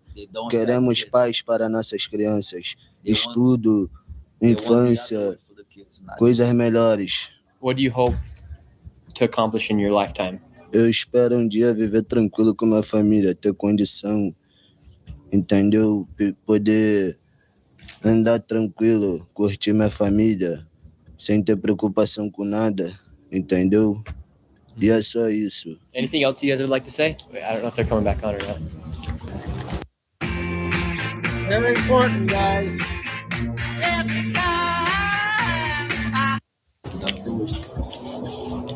Anything else you'd like to say? Nós tem para falar que vai morrer polícia se vir tentar peitar nós. How often do police show up into the favela? Se ele aparecer, ele sabe que ele morre. And what's stopping them from killing me right now? Não. Aqui nós não trabalhamos dessa forma. Não trabalhamos dessa forma aqui. Vocês é nossos amigos. Não há mal para nós. Não tem mal. Então não tem porque você. Entendeu? Obrigado. Você é nosso amigo. Aqui a nossa guerra é com polícia e com um alemão, outra facção, ou até mesmo quem tentar contra a nossa vida. Vocês não estão tentando contra a nossa vida. A guerra não é contigo, não é com ele. A guerra é contra o Estado. Contra o Estado fálido no Brasil, a guerra é contra o Estado. Or what has the government done to you guys that makes you want to be at war with them? Governo fálido. Família sofrendo, muitos precisando. E eles não ajudam, quem ajuda somos nós. Nós somos verdadeiros heróis de dentro da comunidade. And do you have any message for the outside world? Siga essa dica. O crime não é para todos, nem para muitos. Era só para quem está capacitado e preparado, entendeu? And what did you want to be when you were younger? Eu queria ser jogador de futebol. E infelizmente não tive essa oportunidade que meu pai morreu na minha frente. Então foi onde eu vim seguindo esse caminho. E o que matou meu pai eu matei também. Wow, so how old were you when you killed your first person? Eu, 14. And do you feel remorse when you kill people now? Não. Nenhum. When's the last time you killed somebody? Se deixar, ainda mato mais. Okay, muito obrigado. Muito obrigado. Gracias. Obrigado. Oh, thank you. Here, we got the gun right here. This is crazy. This thing is heavy. What kind of gun is this? 556. How do you guys get guns here inside these favelas? These are like military guns. Na mão da própria deles mesmo, do governo. Oh, so when the police come in here, or government comes in, they steal the guns. Wow. This thing is heavy, and I'm thankful that we're hopefully going to make it out alive. We haven't finished the interview yet. We haven't left the favela. Thank you very much. Muito obrigado. We dapped each other up one last time. I took a look at what could have been my fate and took the next moto taxis down the favela. We successfully interviewed the most dangerous man in all Wow. the favela. What you guys So think? dangerous, he cannot leave. He's killed over 30 people, he just revealed in that interview. Now in the motor taxi, making our way down to the very bottom. If you guys enjoyed this video, go ahead, subscribe, give this video a like. More content coming from Brazil, more content coming from across the world. This is Nick, and I'll see you guys next video. Hey, kid, can you drop his link for me? Nick Shirley? Thanks.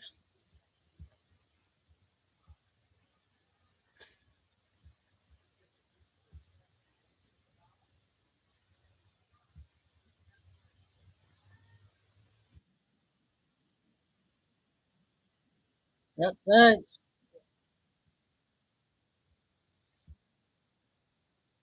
Hello, I am John Michael Chambers, and this is your report. I ask you to listen with love, as where we go one, we go all. The following report is provided in part by Guardian, Daniel R. Strategies for retirees gold and silver about to tell the truth. Patriots. The markets are lying, the talking heads are lying. The charts they show you are curated fictions designed to keep you complacent with the foundation while the foundation crumbles beneath your feet. Gold and silver are about to tell the truth. Not the manipulated paper price, not the futures market fantasy. The physical truth. The kind that cannot be printed, hacked, or bailed in. For retirees watching their life savings evaporate in purchasing power, this is not a speculation. It is a lifeline. The COMEX is draining. The vaults are emptying. And when the disconnect between paper promises and physical reality becomes a chasm, the metals will do what they have always done for over 5,000 years. Reveal the lie. If you are retired or nearing retirement, your window to reposition is not years. It is months, weeks, perhaps days. Now let's switch gears to Fauci. No statute of limitations for treason and crimes against humanity. They told you to trust the science. They told you to obey. They told you the experiments on human beings were for your own good. Now the reckoning comes. There is no statute of limitations for treason and crimes against humanity, not in military law, not in the tribunals that are quietly being prepared. Fauci and his network of pharmaceutical accomplices are learning what patriots have known for years. The bill always comes due. It's a military operation, folks. Keep watching. Nuremberg 2.0 is coming to a theater near you. Not a metaphor, a prediction. The same legal architecture that convicted Nazis is being dusted off and aimed at the architects of the greatest medical fraud in human history. Switching gears, Trump's UFO drops just last week. The disclosure you were promised is finally arriving, not through official channels, but directly from the commander-in-chief, President Trump, is dropping UFO truths, not breadcrumbs, not hints, revelations. And this is only the beginning. More on this in upcoming new show we'll be broadcasting Off-World with JMC, a monthly panel where we will explore the intelligence, the cover-ups, and the implications of a reality much stranger than fiction. Why now? Because the same deep state that hid the truth about JFK, about Epstein, about 9/11, about the financial system, also hid the truth about what orbits above us. When the gatekeepers fall, everything falls. Trump replaces ICE agents with nice agents. A quiet executive action with thunderous implications. About halfway. The enforcement arm of our immigration system is being rebuilt from the ground up, not rebranded, replaced. NICE, now the media has to call them that, NICE, National Immigration and Customs Enforcement, represents a new era, one where the rot is excised, the compromised are removed, and the mission is restored to its original content, protecting the sovereignty of the United States. Watch for the operational changes. Watch for the arrests. Watch for the message that this sends to every cartel, watch Mexico, every human trafficker, every enemy of the border. Your time is up. And in closing, a word for retirees. If you are living on fixed income, on pensions and 401ks, still dominated in paper promises, listen closely. The transition we are entering will not be gentle.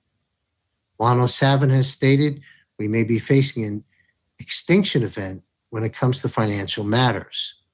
The old system will not go quietly, but those who move into physical, allocated, sovereign assets before the truth is revealed will not just survive, they will thrive.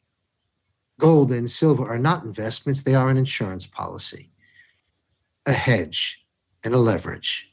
And the premium is due right now. These are not separate stories. They are threads in a single tapestry, the unraveling of the old world and the weaving of the new. Stay tuned to Off World with JMC. Okay, that's that one guy. We got a half-hour interview here. We haven't heard Marco Rubio. I think this is the first interview.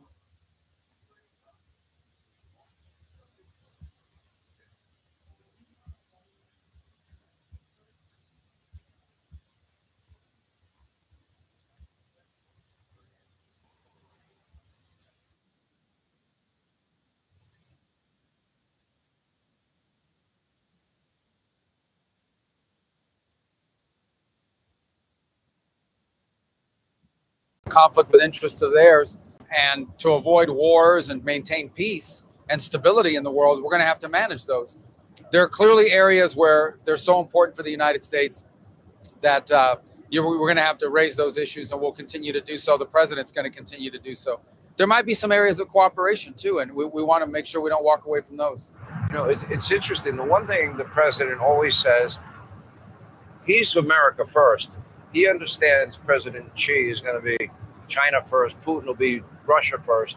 I think having that understanding is a little bit unique, historically speaking, as if we should be surprised that they put their country above ours. Actually, foreign policy and national security matters work best when you understand that point. Every country should do what's in the best interest of their country.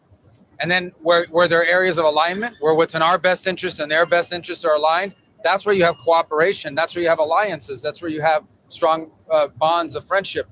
When there's conflict, that's between what they want and what we want. That's where the work of diplomacy and these personal relationships between the leaders are so critical.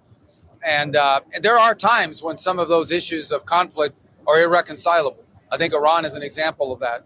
That the clerical regime wants to have a nuclear weapon, and the world, led by President Trump, says that's completely impossible, cannot happen. So unfortunately, there's some areas like that where it comes up. But there are areas where if we can find areas of commonality, that's very powerful and important. But we will have to manage these bilateral differences because they're very significant. And when it's two big, powerful countries, that falling apart could have tremendous significance on the global economy and on global peace. I want to get back to Iran in a second. Let me stay on China. This one, all right, you guys? Tariffs, intellectual property theft, Taiwan. Their help of Iran, I think, is part of it also. Yeah, all those topics will come up. There's no doubt about it. In the case of the Indo-Pacific, Taiwan, and so forth, it's not in China's interest or anyone's interest for there to be any sort of forced change in the status quo. I think stability there is very important. We've made clear to them, that any support for Iran would obviously be detrimental for our relationship. That obviously is going to come up in this conversation. On trade, look, the United States is very clear. We have to be able to make our own stuff. We cannot depend on China or any country for that matter for 100% of anything that we need. When you depend on any other country for 100% of what you need, you're very vulnerable. Likewise, China wants the world to be dependent on them for 100% because it gives them strength and leverage. So that's a perfect example of an area in which our interests are not aligned.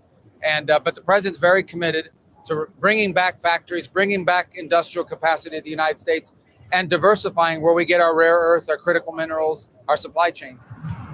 President Trump has described President Xi to me in interviews as stoic, all business, no niceties in that sense, although there will be a state dinner.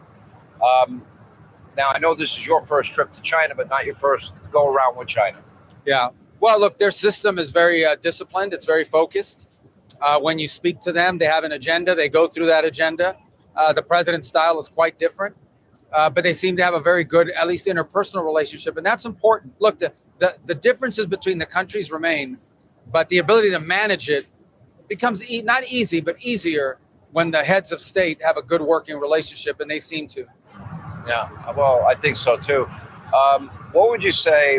What is your read on President Xi? I mean, you read that their economy is struggling. You read that he's isolated. You read both Putin and President Xi have a pretty high degree of paranoia. What is your read as you look at President Xi from a distance going into the meeting? Yeah, I think my read has been what I think has been for a while, and that is China has a plan. I mean, they clearly view themselves, they believe they will be the world's most powerful country. They'll surpass the United States, and they have a plan to do it.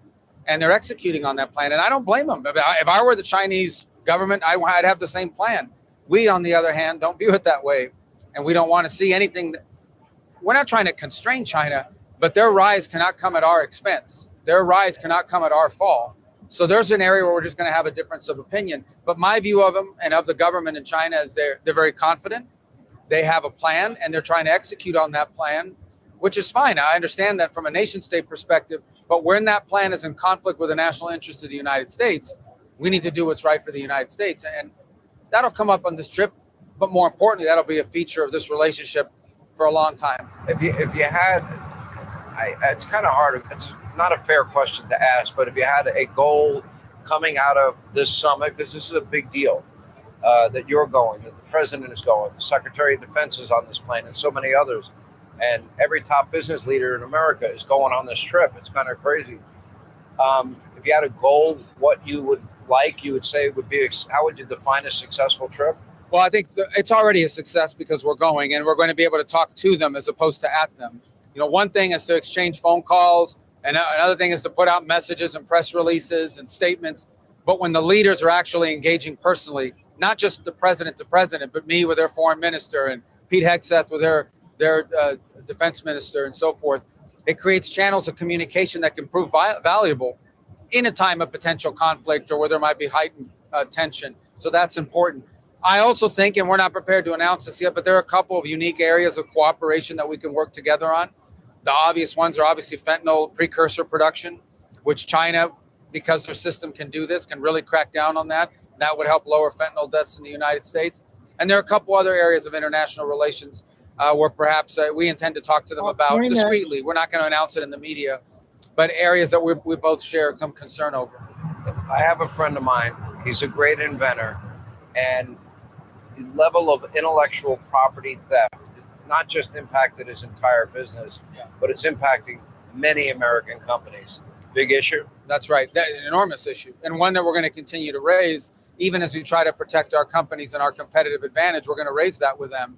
I don't think there's any point in denying that the fact of the matter is that a lot of the advancements, not all, but a lot of the advancements you've seen in the commercial sector, in the industrial sector, the technological sector in China is a product of intellectual property theft and or reverse engineering, which is the same thing, of our own technology. So that has to be addressed.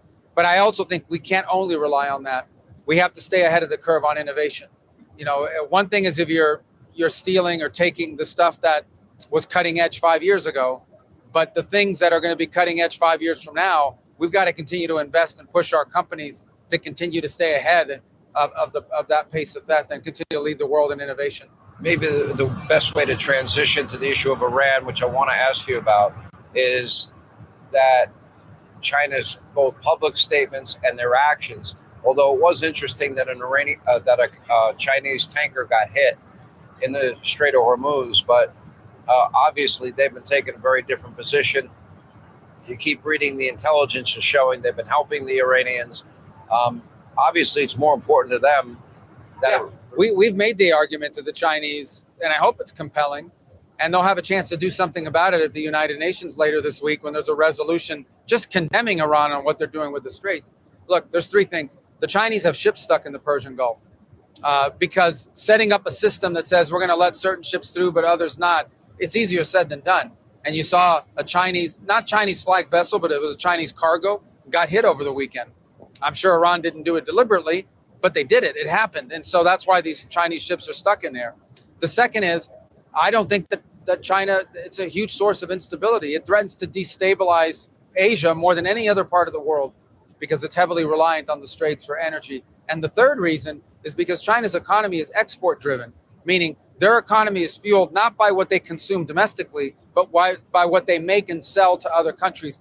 Well, if all the countries of the world economies are melting down because of this crisis in the Straits, they're going to be buying less Chinese product, and the Chinese exports are going to drop precipitously. So it's in their interest to resolve this. We hope to convince them to play a more active role in getting Iran to walk away from what they're doing now and trying to do now in the Persian Gulf. You know, I thought you had a lot of jobs by being the Secretary of State and the NSA, head of the NSA. Then you had to go in and become White House press secretary. No, Caroline is irreplaceable. I was just a pitching.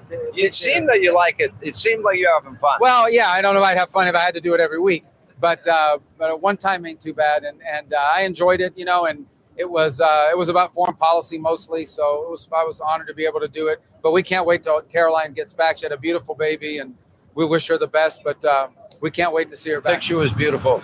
But now that we are on the issue of Iran, let me specifically ask you, because it seems like there are two major issues that just continue to percolate. And I had a conversation with the president, a private conversation, and I did ask him if I could talk about it. And it was, I asked him maybe a week ago, I said, are you going to go back to bombing? I said, you could probably wipe out their economy in 15 minutes. He goes, no, Sean, I could knock it out in 5. He goes, but then he said something, and you referenced this in your press when you were filling in for Caroline. And you said, imagine the world with a nuclear-armed Iran, and forget about the Strait. They would hold the entire world hostage. That's right. There always seems to come out of nowhere these bizarre conspiracy theories. Oh, the president is doing this for Israel or for a Fox News host or Bibi Netanyahu.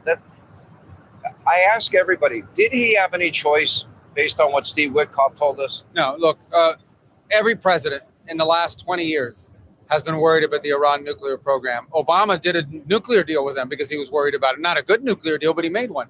The president reversed it and imposed crippling sanctions and took out Soleimani, who was a threat to the United States. Joe Biden was begging to get back into a nuclear deal with them. The whole world, the French, the Germans, the UK, they imposed new sanctions on Iran last year, snapback sanctions because of the nuclear threat. The whole world has seen. Iran was building up a conventional capability where they would have so many missiles and so many drones that they could overwhelm anybody's defenses. Once they had that, nobody could do anything about their nuclear program because they would say, if you attack our nuclear program, we will wipe out 6 countries in the Gulf region and you won't be able to defend against it. You won't have enough patriots, because you get these swarms of drones, these swarms of rockets. They were on the verge, and a year from now, they would have been at that point. The president said that's an intolerable risk. People are struggling to make that connection, but the connection is very real. They were building such a high number. They were going to have so many drones and missiles that no one can attack Iran because the result would be catastrophic for the region. And once they had that immunity, then they would break out towards a weapon.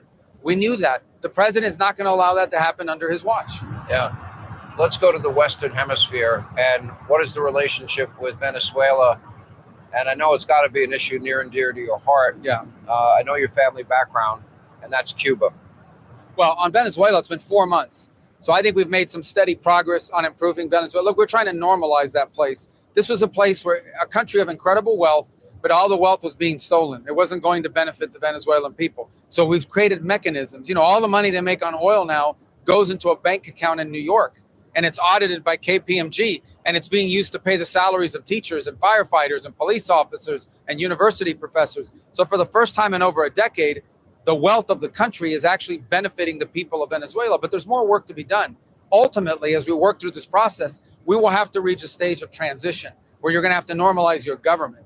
There's going to have to be, a process that's legitimate that people look at and say this is a legitimate permanent government, presidency, elections, things of that nature. That moment has to arrive, but it has to be. We don't want to wait too long. We want to see it happen, but you don't want to move too fast either because the whole thing can break. So it's a difficult thing to manage, but it's only 4 months in, and I think we should be pleased. Venezuela is a better place today than it was 4 months ago, but it needs to continue to stay on that path. In the case of Cuba, it's a very different situation. There is no economy in Cuba. To the extent there's any wealth in Cuba, it doesn't go to the people. It doesn't even go to the government. The wealth is controlled by a company owned by military generals. They take all the money. They're sitting on billions of dollars. Okay, this is a country where people are literally now eating garbage from the streets, but they have a company that controls all of the money making there that's sitting on $15-16 billion. So it's a broken, non-functional economy, and it's impossible to change it. I wish it were different, but I believe, it's my personal opinion, you cannot change the economic trajectory of Cuba as long as the people who are in charge of it now are in charge of it. That's what's going to have to change because these people are proven incapable. I hope I'm wrong.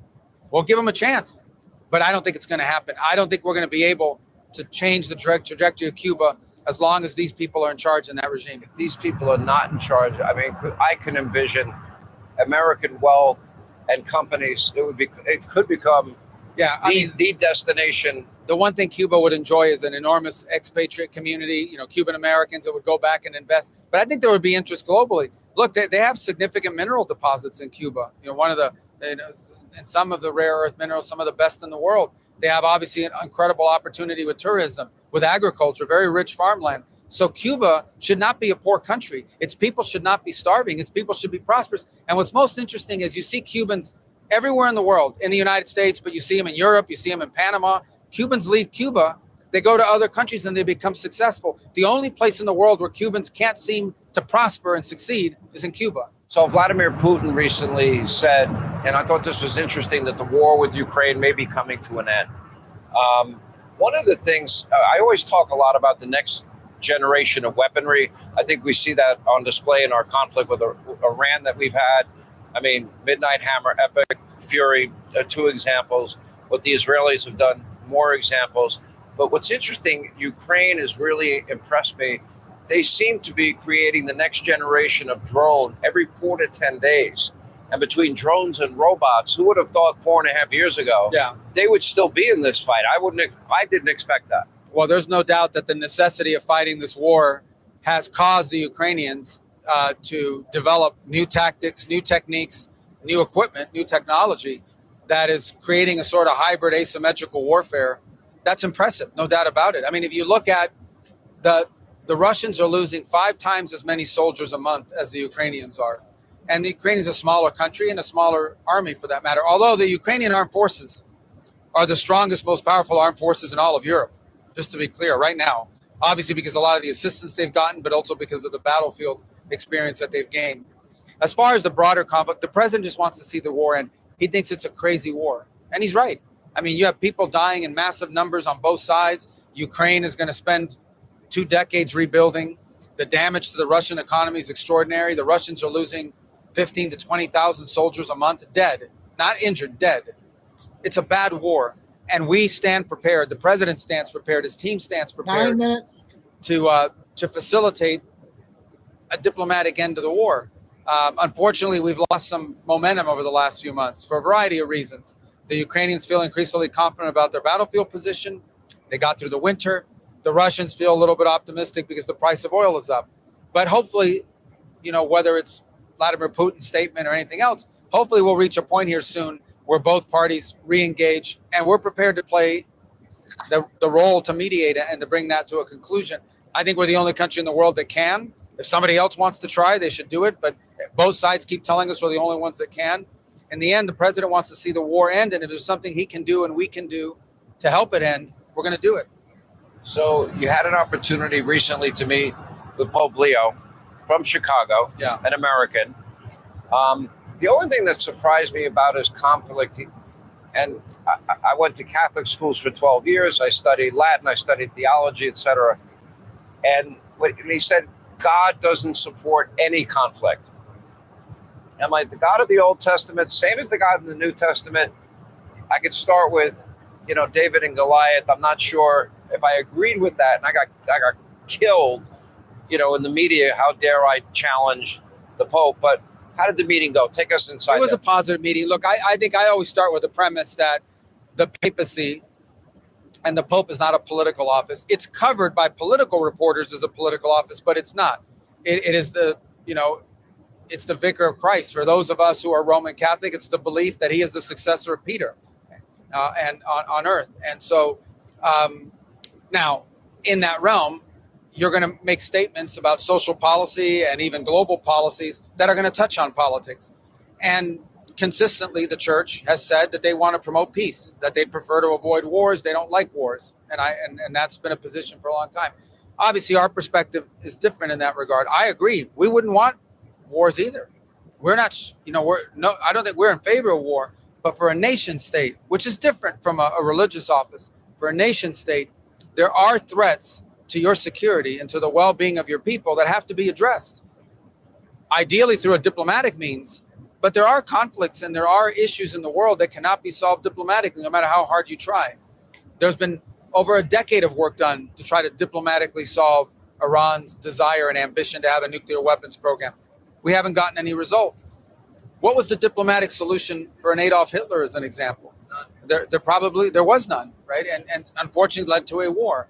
So that's where I think the realm of the geopolitical is different. And we are obviously guided by our faith and we're instructed by our faith. That's the compass by which we live our lives. We also have an obligation to the national security of our country, and that has to be taken into account. That's our primary job, is to keep Americans safe. And that's why we're involved in Iran. That's why we're involved in anything we do around the world.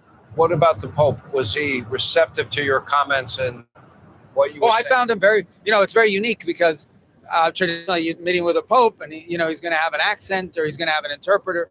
This is an American Pope. I mean, we spoke for over an hour. We talked about a lot of topics, by the way. Like Chicago baseball. I think he likes the White Sox. Yeah, he does. And, but this is a Pope, by the way, that understands the United States very well. Obviously, he follows our news very carefully. He's quite aware of current events in our country. But also, we had a lot of other things to talk about. He's concerned about religious freedom. He just came back from Africa, where the church is growing very fast, but ISIS and other terrorist elements are threatening Christians in Africa. I think he's concerned about events in Latin America. He had just a visit from the bishops of Venezuela.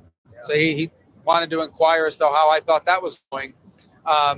We've actually worked with the church in Cuba.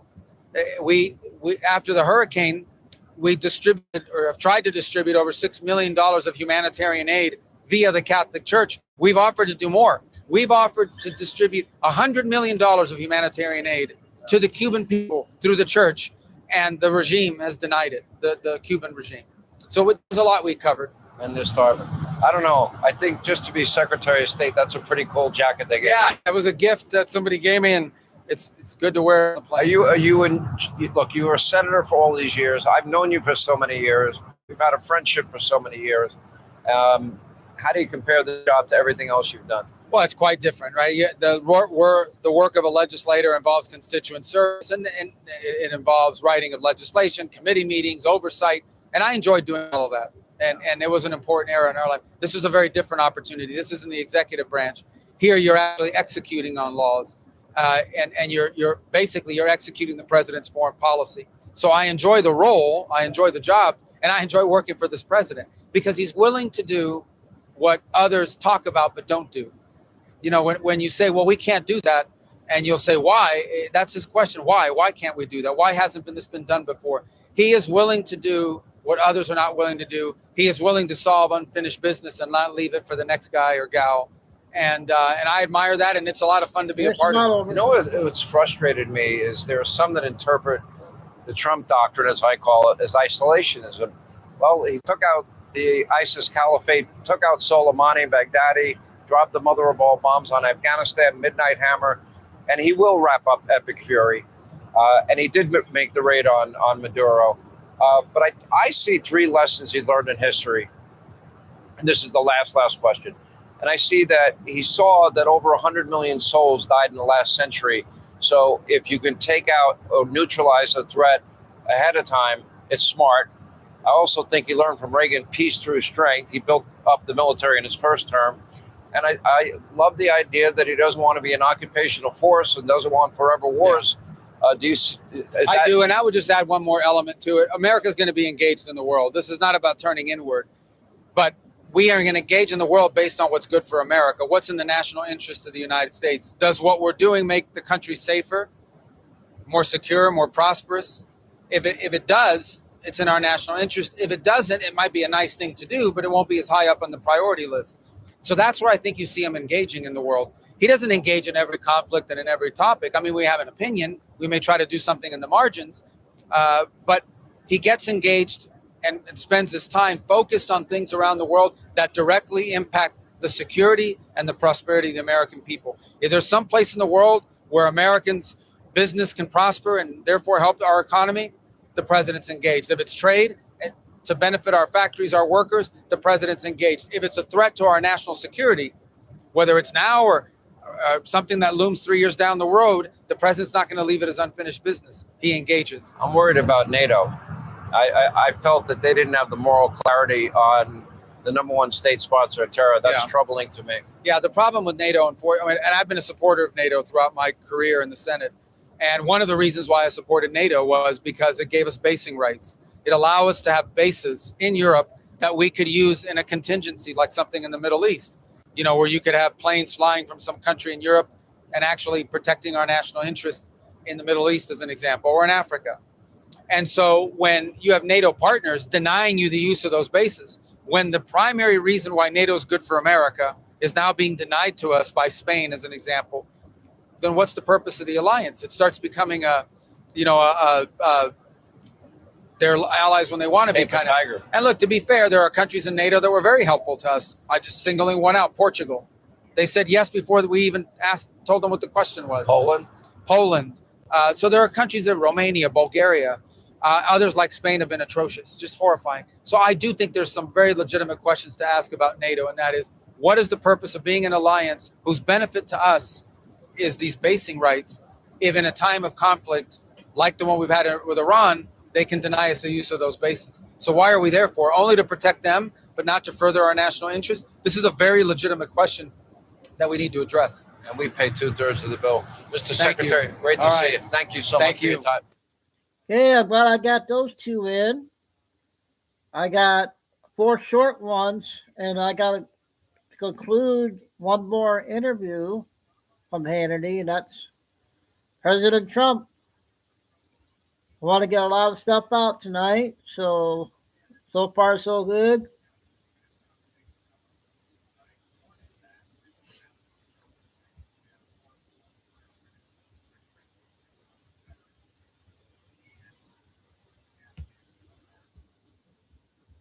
Four minutes. Another mother and a homeowner who this is affecting. What is it taking from her? Look behind me. It's taking this entire backyard, the pool and everything. Tell us about it.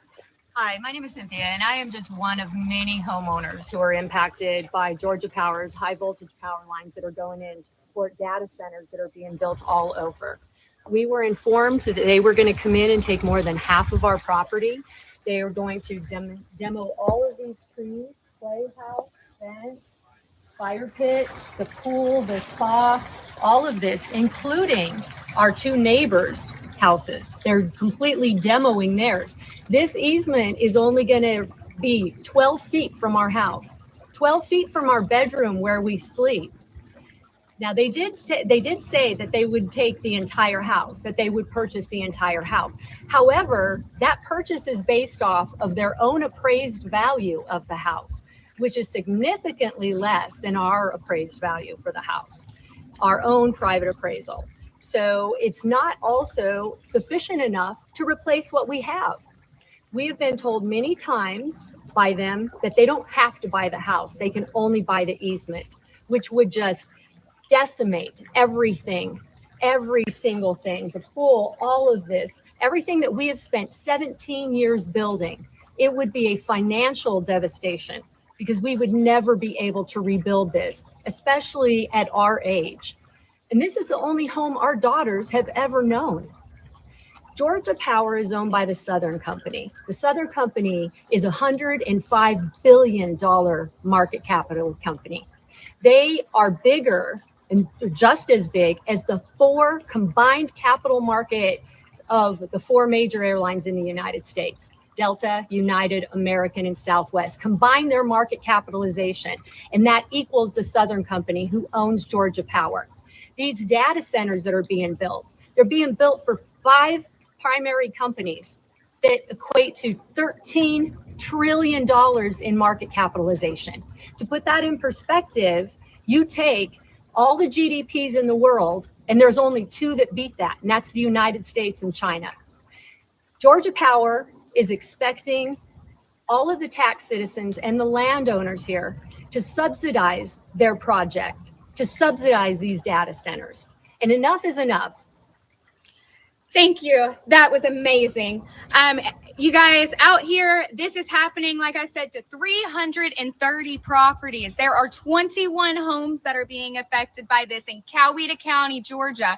Not only does Georgia Power not care about our American farmers, they also don't care about our American mothers. This is happening to my mother. This is happening to Cynthia. Wouldn't your grandkids love to have this backyard? Because it's being taken. And on to the point of the easement being only 12 feet from her house, I hope you guys realize that means when she is sleeping in her bedroom, Georgia Power can pull a truck 12 feet from that window and be right there. So what are we going to do, you guys? Are we going to let them take it? Absolutely not. I'm going to keep fighting. I'm going to keep sharing these homeowners' stories. Come and follow me. Thank you, Cynthia, so much. Thank you, guys. Keep fighting. Very important video to get out. Georgia News. Thanks, Kay. I just found that one, too.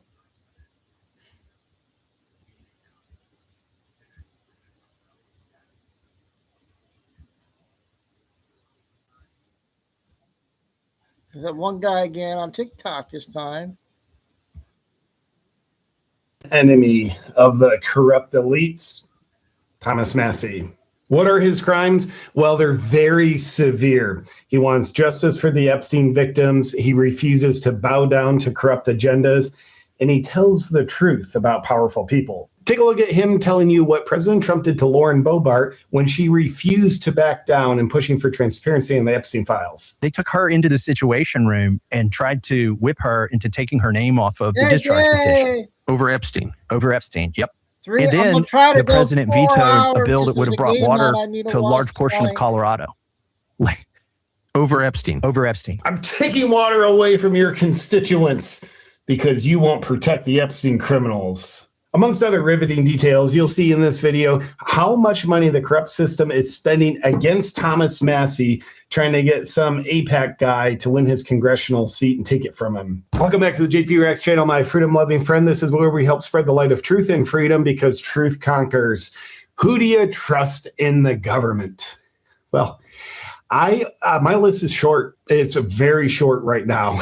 And there's only 2 people that I actually feel are still genuine. Thomas Massie and Rand Paul. I used to say that about Trump, and I still like some of the things Trump does. Horrendous other things. So Trump used to be on that list. He's not now. And Trump has made Thomas Massie public enemy number 1 because Thomas Massie refused to bow down and protect the Epstein criminals and stop pushing for justice for the Epstein victims because he got the Epstein Files Transparency Act pushed through. Then the DOJ says, well, we're still not, we'll just break the law. We're not doing transparency. What do you know about the law? You're the justice system. Okay. So Thomas Massie, he had my respect before. Now he unequivocally has my respect. And this first clip you'll see, it's him talking about the money that's and whose money it is that's being spent against him in his congressional election that's coming up May 19th in Kentucky. So Trump announced, I'm going to primary Massie when Massie wouldn't back down on Epstein transparency. And that's what Trump's doing. So he's got this guy nobody ever heard of, Edgar Gallan or something. He's doing the Biden basement thing, refuses to debate Massie. In other words, they're just hiding him. Like he's not great. Yeah, APAC funding, which is Israel lobby, it's close to $10 million. So and amongst others, you'll learn exactly who is funding Thomas Massey's opponent. And what you kind of realize is, well, it's not Kentuckians. This is a congressional seat meant to represent Kentucky voters. It's kind of interesting, kind of corrupt. It tells you how much of a threat Thomas Massey is to the corrupt. Okay, got 2 short ones, and then we'll get the last big interview. I'm glad I got it in so far. There was 3 big ones, and Trump's the last one. Not the last video, but this is the last interview. Damn. CIA Director Ratliff went to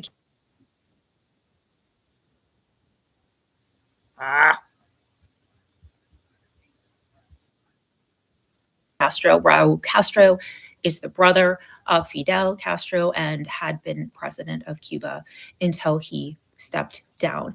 I wanted to talk a little bit more about what's going on. So essentially, the U.S. has said to Cuba, we will give you $100 million if you make significant change to the government structure of your country. Right now, as I've mentioned before, I've done a lot of videos on Cuba. So right now, Cubans have been completely cut off from energy supply. And a lot of that obviously has to do with Venezuela. They were the #1 consumer of Venezuelan oil. Obviously, that's not happening now. Their energy minister on Wednesday stated that they have run out of fuel and that they do not have any reserves for that fuel. And so unfortunately, what's going to happen is Cuban citizens are going to have massive shortages to their food supply. They have had blackouts 22 to 24 hours, and they're not sleeping. And this is obviously incredibly bad for the people of Cuba. I'm not talking about the government. I would say, well, over 50% of the people of Cuba think that there does need to be some kind of government reform. Also, Trump has stated that they are looking to indict the 94-year-old Raul Castro in sort of relation to shooting down of a Cessna. It's Brothers to the Rescue is the name of the group, and this happened in 1996. The plane was shot down. 4 people were killed as a result. One person actually was convicted in relation to this, and the Organization of American States did state that this was a crime and it did violate international law because it was shot down outside of Cuban airspace and they were given no warning. So that's what that indictment is about. What I think is going on here is collecting all these bargaining chips, right? Obviously, they've put economic sanctions on Cuba. I would say this actually boils down to really who Cuba's allies are. That's why the U.S. is viewing them as this national security threat. China has 3 confirmed listening posts for signals gathering in Cuba. I'm sure the U.S. feels that's too close for their comfort, quite frankly, and maybe they discussed this at their meeting earlier this week. In terms of what a takeover would look like, I've said before, it'll look a lot like Venezuela. Do I think it's the right thing to do? I don't like the idea of just leadership change across the board. Leadership change needs to come from within. It has to, because in my opinion, that's the only way it's going to be successful. So it's truly about what the Cuban people want in terms of their leader. All right. Okay, our intel lady on TikTok, a former 3-letter word lady. 1 4-minute one, and then Trump's interview.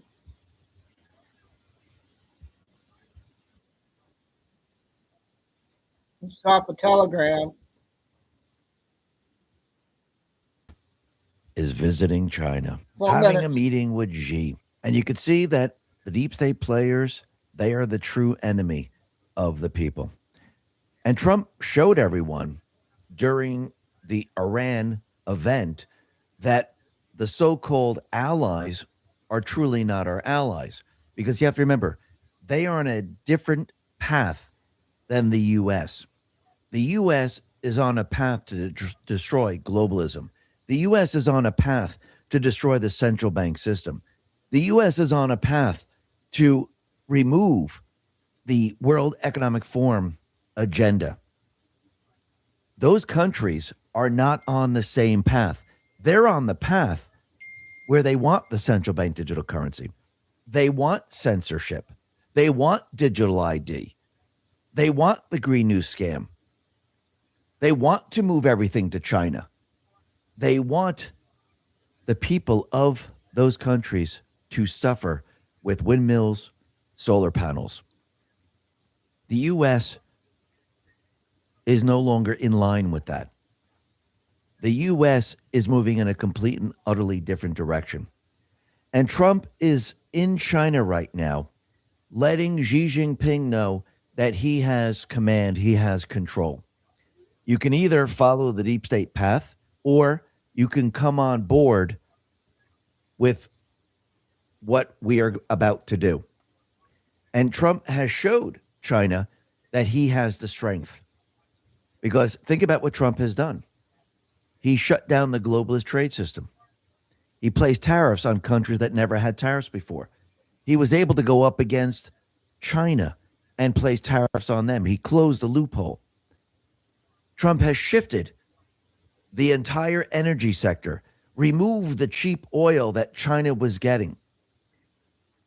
China is now going to be moving to the side of the U.S., just like Russia is going to be moving to the side of the U.S. They will no longer be the boogeyman.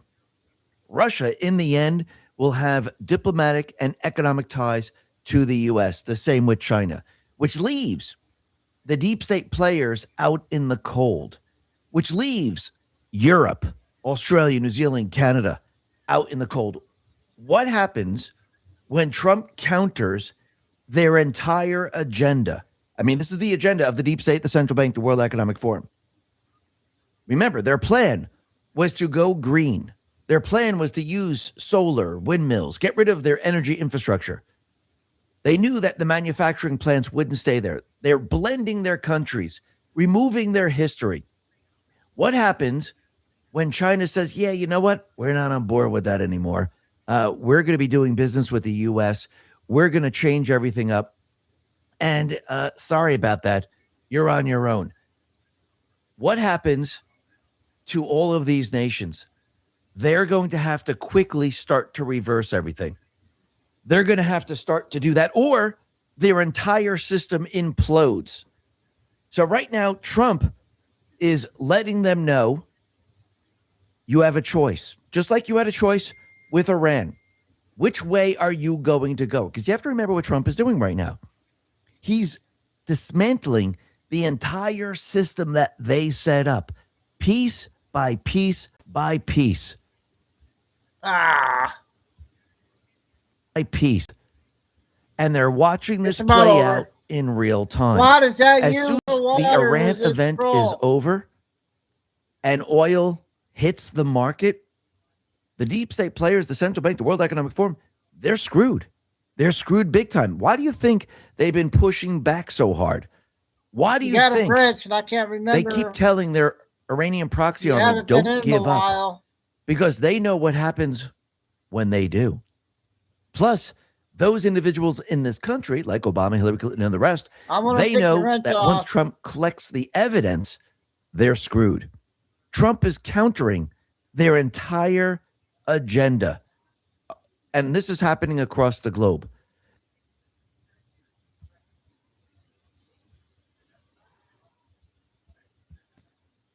I think I got it off, okay. Because he doesn't come in much.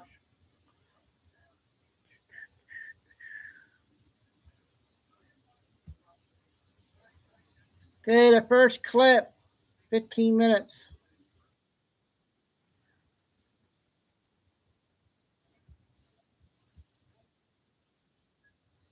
Video of when Barack Hussein Obama came to China, there wasn't as much pageantry. From your perspective, that welcome, how did you interpret that? Well, we have a relationship. Okay, I'll he just and I, check and it. we've It's been been a working while, together a long so time. We've that's gotten okay along with well. you. When I first came here, Good to China was see you. really taking advantage of the United Thanks for States. He coming in. understands that. And now we do great with China. And We have a very good relationship. We have a friendship, really. He's a tremendous leader. He's been here a long time, very powerful, very strong. There's no doubt about it. And we just have a good relationship. I did actually see other people arrive here that not treated so well, but we were treated very well. So that was meaningful for you? Well, I mean, if I got out of a plane and nobody was there to greet me, I would say that wouldn't be so cool, because it's really respect for our country. Our country is respected. Look, we're the hottest country right now anywhere in the world. But he and I know each other well, I think beyond maybe that. But we certainly got a very nice greeting, and today was beautiful. Mr. President, if there was any meeting that I think I would want to be a part of, I would love to have been in that meeting. Rather than me start with a bunch of questions about this and that, and I do have specific questions, in your own words, how did this meeting go? Because I knew you were there a long time. It was a long meeting. It started off interestingly because they're very organized people. And as you know, we have about 30 of the biggest business leaders in the world. Appreciate it. Everything, you know, I mean, you name it. Yep, thanks, from chips to Juan. planes to Yep, it's been a everything. couple years. And they're all here. I didn't invite them. They all wanted to come. And they're all here. And I suggested that My before we start show the is meeting, I'd like to keeping me moving, introduce them Juan. to you. And they were I wanted to surprised do because my it show out wasn't, of you know, the it wasn't window. scheduled. Hide now. And they looked around, they said, well, and then, you know, we had everybody. I don't want to go into names because I'll leave some out. But there were a lot of guys. Tim Cook, a lot Elon of people. Musk. Yeah, You know, we had everybody. the head of NVIDIA was here. Jensen. We had Jensen. just everybody. And men and women, all great businessmen, the best. And they said, okay. And they each spoke a little bit and introduced themselves. And it's interesting because they do business in China. Most of them do business here, but probably like to do more. I don't think And I'd like to see them do more. That would be good for trade and trade balance. And they were fantastic. I'll tell you, they really had a good time. Once the Chinese leadership, because it was President Xi and many other leaders, once they got used to the fact that we're a little off schedule here and we're talking about a subject that wasn't even thought about, but they were outside. I said, I think we can get them in 5 minutes, because they were literally, you know, a few minutes away from the room where we were in the Great Hall. We were in the Great Hall. And they came in and they did fantastically well. It was really good. I think it was, he actually said, that was very good. That was a good idea. But it was very different from what the schedule had. And then we went on and we talked about a lot of different subjects, and I think it was all good. Let me ask you this. You know, you always say that you have a very good relationship with President Xi. And you say the same thing about Vladimir Putin. Yeah. You're America first. Yeah. You seem to always understand he's going to be China first. Yeah, totally. And so... He is. He's China first. He wants to make good deals. But having a good relationship is a good thing, not a bad thing. I explain to people, you know, it's great when you have good relationships with very powerful countries, and powerful economically as well as... We have the most... I built, in my first term, the greatest military in the world. We have the greatest military in the world. We proved that with Venezuela. We proved it with Iran. Iran's wiped out militarily. It's just a question of time. And, you know, we gave them a break by stopping a little while. We have a blockade. They have no boats are going in. No boats are even thinking about it. We talked about it today. It's very interesting. But they're impressed. We have a great military. We have the greatest military we've ever had, but we have the greatest military anywhere in the world. I built it in the first term. A little was given away by Biden to Afghanistan. And as much as it was a lot, but it's a very little compared to what we have. We have a country that is respected. Our country 2 years ago, if Biden came here, I don't even think he would get a meeting with President Xi. I don't think they'd even meet with him. I don't know if He he'd wouldn't be able come to here. focus long enough in the You know meeting. what? He wouldn't come here. But assuming he came, I don't know that he'd even have a meeting. It's amazing. Actually, a lot of people, I noticed even with the business leaders, they're the biggest businessmen in the world, and women, a couple of women. And most of them, almost all of them, but most of them never met President Xi. This was the first time they've met him. So they found it exciting. They all performed very well. They all spoke. And I said, it's a little different position for them because they're hot stuff back 9 in minutes on our the first country. But here one they and are. 2 They're clips. standing in front of this, you know, Second one massive is 10. country, the leadership. but they really performed well, I thought. You have in the past described President Xi to me as very tough, all business. Yeah. You're not describing the type of business that he normally used to do. Do you think that your relationship has evolved to the point where, he can go along with your spontaneity? I think he's a warm person, actually, but he's all business. He's at the end. There's no games. There's no talking about how nice the weather is. Oh, let's look at the stars. Let's look at the sun. No, he's all business, and that's, I like that. I mean, that's a good thing. No games. I say it about him, and I could say it about some, not as complimentary, frankly, for the most part. But I say about him that if you went to Hollywood and you looked for a leader of China to play a role in a movie, central casting. He's central casting. You couldn't find a guy like him. Even his physical features. He's tall, very tall, and especially for this country because they tend to be a little bit shorter. You look at the military. I mean, the military today was incredible. That military marching was incredible. But no, if you went to Hollywood, you're not going to find a guy to play the role. He's good. And he's I'll get criticized. They always criticize me when I say good things about certain leaders, and this one. But he's a leader for China. He's led almost 1.5 billion people for a long time, and he's respected. It's sort of interesting when the fake news said, he said, they'll say, President Trump said that President Xi was a brilliant leader. That's a terrible thing. What am I going to do? But it's, you saw the response. You saw here's the thing. Those business people are here to make deals and to bring back jobs. They're bringing back massive numbers. China's going to invest hundreds of billions of dollars with those people that were in that room today. That's why they came. It was really an honor. We had just about every major business leader in there. Yeah, what I'm going to do is do there's two clips, the second one, and then I think that Judge Pirro, I want to end it with that one. It's 34 minutes. It's the news brief conference. I think it's very, very important that we should listen to it. So we'll put and make that the last one. The list was impressive. There's no doubt about it. So maybe to give people some insight into how you act in these situations, you're representing our country. You're the president of our country. And we get to watch you on a regular basis, something that the media did not get a lot of access to when Joe Biden was president. But we watch you. Well, he never did it. And when he did do it, it was a disaster. Okay, so almost 100% of the time, it was a disaster. Pretty much. It was a terrible thing for our country. Can't be represented like that. Our country was laughed at. 2 years ago, our country was laughed at.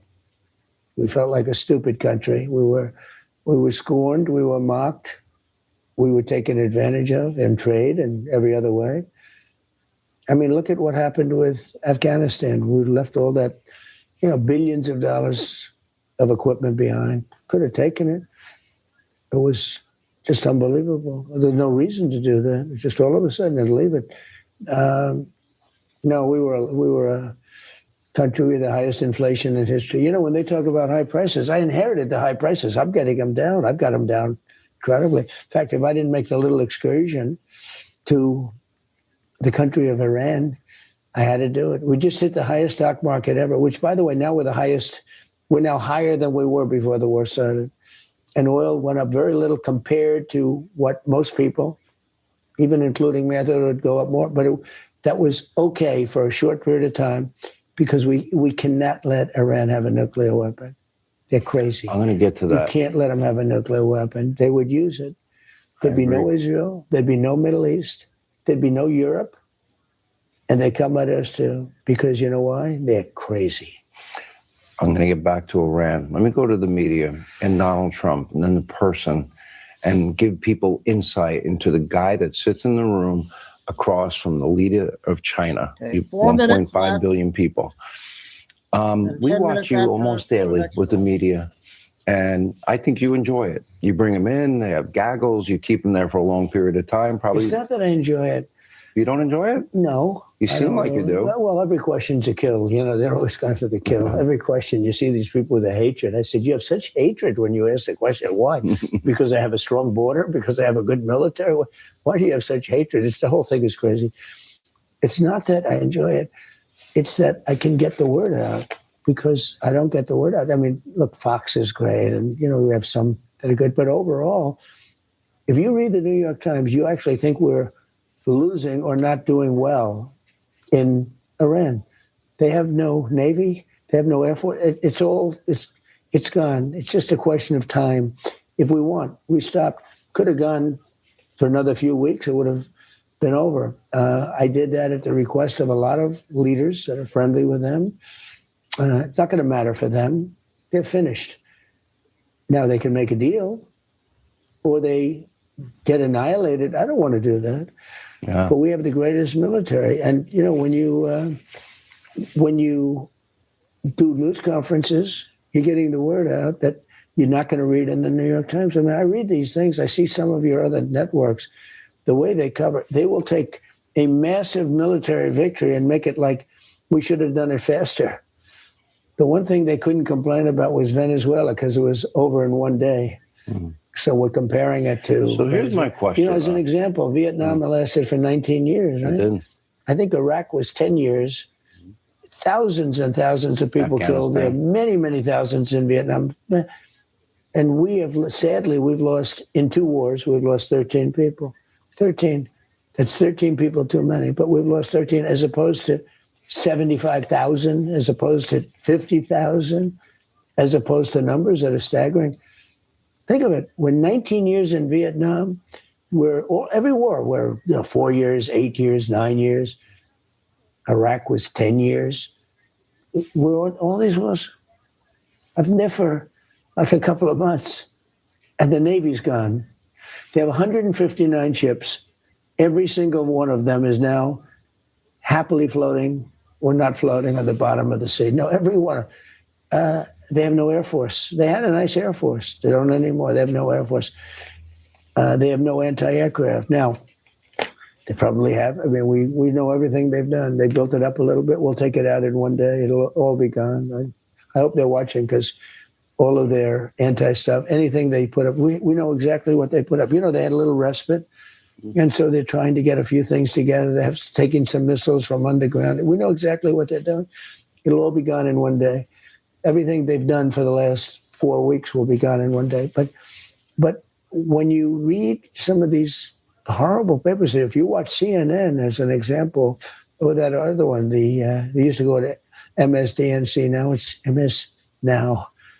And they got rid of it because it was such an embarrassment. It gets no ratings. CNN has just been destroyed. You were pretty funny the other day. You were in the Oval Office and you go, you know, I think whatever I want to do, I'm going to say the opposite.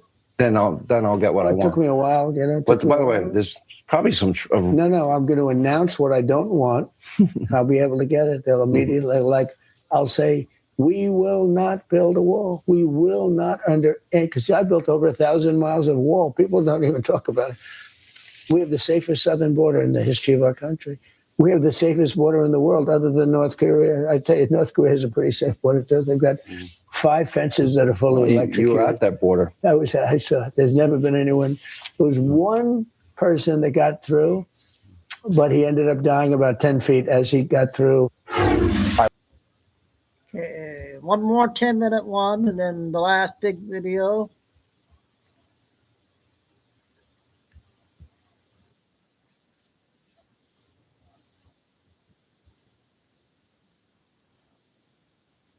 China treated our presidents with great disrespect. 10 minutes. You know, like, we have a lot of presidents, and I was a Reagan fan and am. I liked him. I thought he was great style and everything, but he was not good on trade. We lost the car industry to Japan and Germany and others. People have liabilities and whatever, but we had some presidents that were really, really bad. They allowed our country to be just absolutely decimated. And when you look at what happened with Biden, when you look at what happened, the way everybody treated him, there was zero respect. Obama, too. The Iran nuclear deal, it was the worst deal, one of the worst deals ever made. If I didn't go in and terminate that deal, Iran would have a nuclear weapon, and they would have used it. We wouldn't even maybe sitting here right now. Can I They would ask have you used this, it. though? But Sean, they would have used it. The Iran nuclear. I agree deal. with you. Then if I didn't go in with the B-2 bombers 9 months ago, they would have had a nuclear weapon. And by the way, the one thing they told me, because I deal with the Iranian leaders now a little bit, they said very strongly, they said, because they said, we're getting the nuclear dust. That was a term I made up because it's sort of, it's a simpler term for people to understand. It's nuclear dust, sort of dusty. But I said, we get the nuclear dust. They said, you will get it. They agreed to it, right? They agreed to it. But then they take it back, then they agree. It's back and forth. I don't know. I think they have a lot of problems with the leadership. But Sean, they said, we get the nuclear dust. They said, there's only 2 countries that can get it. Who? You and China. Nobody else has the technology. I said, why do you say? He said, because when you hit that thing, the whole mountain collapsed on it. I said, so you're saying we really hit it good, didn't we? He said, there's no way that any normal country can. The only 2 countries that can go down and get that are you and China. It's very interesting because CNN was saying, well, maybe it wasn't hit that badly. It was hit. And what they did is they took a lot of credit away from those great B-2 pilots and the Tomahawk submarines. And, we had the submarine shooting Tomahawks in there, 30 Tomahawks. We obliterated it. And before the pilots even go back, I remember CNN saying, well, maybe it wasn't hit that badly. Maybe it wasn't. They didn't even know anything, and they were saying that. The top person said to me, there's 2 countries that can get that. We can't get it even if we wanted to because we don't have the technology or the equipment. They said us and China. It's very interesting. 60% enriched uranium to be weapons grade, 90% enriched in under 12 days. Yeah. And they were bragging to your Middle East envoy, Steve Witkoff. If I didn't go in with the B-2 bombers that week, that day, that week, they would right now have a nuclear bomb. So it was that imminent. Well, I thought so. The intelligence told you so. I thought that they were very close to having a nuclear weapon, and it all emanated from those 3 sites that we hit, and we hit them good. We hit them good. And when he told me that, and he wasn't saying that as a negotiation, he was just saying, we can't get it. We'll never be able to get it. They're not, you got to move like the weight of a mountain. And it was a granite mountain. Those bombs went right down air chutes. I guarantee they'll never build an air chute again. This is the bunker. Think of it, at 1 o'clock in the morning with no moon, we dropped bombs. Every one of those bombs went down an air chute and exploded. And the whole mountain collapsed on top of that site. And the Iranian leaders told me that they would be, and everybody else, other than, literally, he said us in China. And I don't know that China can do it. I know we can do it, but it's a big project. To get it, it's a big project. Do you feel there's been people that have, and generals that I've spoken to, that think you have to get the dust, which is the enriched uranium, or have you been told that maybe a way to entomb it that they could never get to it? So we were thinking about doing it early on, and about it getting it would take a while. It would take a week and a half. That's a long time to be in enemy territory. No, you got to move these massive amounts of granite. It's a granite. Granite's the hardest stone. It's amazing that it's those were really powerful bombs that we used. And don't forget, we hit it on top of that. We hit Tomahawks on top of that. No, I don't think it's necessary, except from a public relations standpoint. I think it's important for the fake news that we get it. I'm the one that said we're going to get it, and we're going to get it. We have our eye on it. So Space Force was my creation. I did that in my first term. It's going to end up going down as one of the most important of all of our military. So it can be entombed. Yeah, it can be. With eyes on it. It can be, but I'd rather get it, to be honest with you. It can be, a lot of things can happen, and even despite the statement that, they can't get it, they are, first of all, 4 minutes. If we left now, it would take Iran 25 years to rebuild, and it can never be like it was. It would take 25 years. I would rather get it, but we have our eyes on it. We know exactly what's happening there. We had the other day, there was a man that tried to get into the chute. We saw there was a door that was blown to smithereens. And we know everything that's happening. If they ever moved on, and I told them that, if they send a force over there to try where I see somebody's trying, all we'll do is just hit it with a couple of bombs, and that's going to be the end of that. They won't do it. I said, we have 9 cameras on that site, on those 3 sites, 24 hours a day. We know exactly what's happening. Nobody's even gotten close to it. They looked at it at the beginning, and they said, there's no way that anybody can ever get down to the nuclear dust. Do you think it's... But I'd still rather have it. I'd rather get it. I just feel better if I got it, actually. But I think it's more for public relations than it is for anything else. The other thing we could do is bomb it again, just make it absolute. But I would feel better getting it. And we will get it. Let me go back to a question that has come up before for you, and I want to get into more detail because we are in Beijing. The issue of Chinese students in our universities, more importantly in my mind, is that Chinese nationals have been buying up thousands and thousands of acres of farmland, ranch land, and land near military installations. Now, I would assume I'm in Beijing. If I wanted to buy property near one of their military installations, I don't think President Xi... No, they wouldn't let you. Look, it's not that I love it. You want to see farm prices drop? You want to see farmers lose a lot of money? Just take that out of the market. But they've had a lot of land for a long time. Obama did nothing about it. They bought a lot of it during the Obama administration. He did nothing about it. As far as the students, it's 500,000 students. They come, good students. I could tell them, I don't want any students, is a very insulting thing to say to a country. They would then immediately go out and start building universities all over China. But if you don't have those students, good students, by the way, if you don't, and we do another thing, if they're good and they want to stay in America, we won't give them a green card and things like that. And that's not only them, but other countries. But if you want to see a university system die, take 500,000 people out of it. And the ones that won't be hurt are the top schools. The top schools will do fine, but your lower schools, the ones that don't do quite as well, they'll be dying all over the place. I frankly think that it's good that people come from other countries and they learn our culture, and many of them want to stay here. I think it's good. Not everybody agrees with me. And it doesn't sound like a very conservative position. And I'm a conservative guy.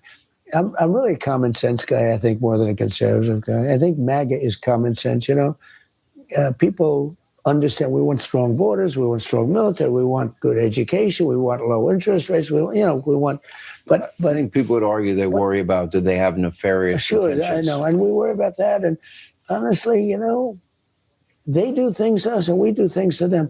It's a very, very fine line, the whole thing with students. So they have 500,000 students, and our university system does great. It does great. You want to screw it up, take 500,000 students out. And you're gonna see bankruptcies at the lower end of good colleges, but they're not known or whatever. You're gonna have a lot of problems. So it's something I'm always looking at, but it's a very insulting thing to tell a country, we don't want your people in our schools. I mean, it really is. Now, I'll have people say, oh, that's a terrible thing. It is a very insulting thing. And it's very interesting. It's something didn't come up today, came up last time. But I will tell you that school systems don't want that to happen because you won't have much of a school system. All right, Mr. President, when they look through the history books, this summit, what will people be saying 10 years from now? Well, I think it's a very historic summit. It's the two great countries. I call it the G2. This is the G2. They have G7. They had the G8. This is the G2. And I think it'll go down as a very important moment in history. And maybe more than anything else, a great moment of respect. Okay, we got all three big interviews today from Hannity. Let's try to see if I can get the last video. That's 34 minutes. Tomorrow night between 5 and 6, probably, you guys. 5 or 6.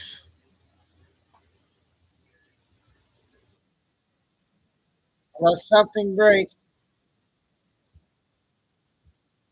I started a business to give old clothes a new life, and Chase has supported me from the beginning.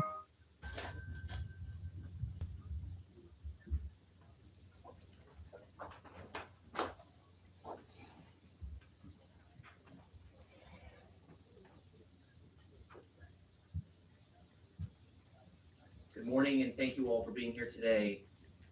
As Police Week comes to an end, let me start first by saying something that doesn't get said enough. The men and women of law enforcement in this country are extraordinary public servants. We are thankful for the work they have done in Washington, D.C. and across the country to keep Americans safe. All of us rely on them to keep our communities, families, and children safe. They are the true heroes among us, and we are very grateful for their hard work and sacrifices each day. This summer, Washington, D.C. will host one of the most significant, if not the most significant, national celebrations in a generation. On July 4th, 2026, our nation marks its 250th year of independence. This city, Washington, D.C., is going to be the center of this historic celebration.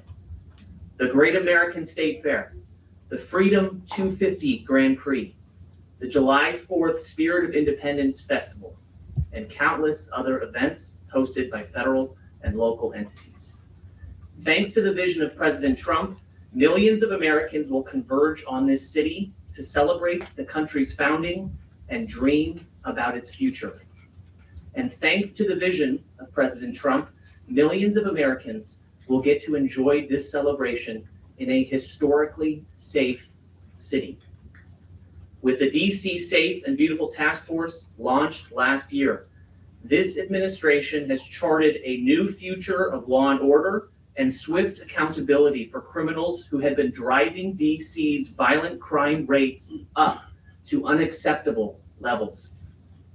In just 281 days, DC Safe and Beautiful Task Force partners have made nearly 13,000 arrests, seized 1,418 illegal firearms from the streets of DC, apprehended 32 murder suspects, found 23 missing children, among other shocking results for public safety in this city. As a result of these remarkable efforts, crime is down over 25% in DC, with even higher drops in the homicide rate and other violent crimes. The criminals who had viewed DC as their playground are being taken off the streets, prosecuted, and imprisoned. But our message today is that we're not done. We are not satisfied. We are not content with good. We are coming for perfection. And we won't be done until we reclaim every last inch of ground on anyone seeking to do harm in our nation's capital. We are fully committed to making this city a place where mothers feel safe walking their children to the corner market, where running a late night errand doesn't put you at risk of a carjacking, where residents and tourists alike can freely experience the best this beautiful city can offer. Accordingly, this summer, starting now, the DC Safe and Beautiful Task Force is going even deeper, even further, to surge even more federal law enforcement resources to this district to drive down crime in DC. This is a proactive and deliberate measure to ensure this great city will serve as an example to the entire country of what it looks like when leaders step up and say enough is enough when it comes to criminals and lawlessness. Thank you.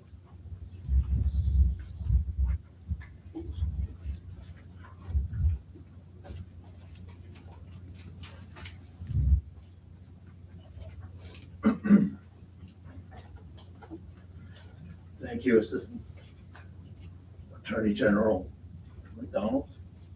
Good morning. I am happy to be here today with U.S. Attorney Janine Pirro, Assistant Attorney General. This is a good one to end the show with, Flying Eagle. The National Guard, and so many of our federal law enforcement partners with DC Safe Task Force. Thank you all for your leadership and your support of the DC Safe operation. It is my honor to stand before you today as Director of the United States Marshal Service and the Chairman of the DC Safe Task Force. The American people gave us a clear mandate to make America safe again. And today I am proud to say that thanks to the leadership of our president and this task force, Americans can walk around our beautiful capital again without worry that they will be a victim of a crime. And we're also here to talk about turning up the heat on the criminals in DC all summer long. Our nation's capital will be safe for all Americans. Did you know about 1 in 3 people with plaque psoriasis may also develop psoriatic arthritis? With fewer symptoms from moderate to severe plaque psoriasis, where would you go? Ah, dang it.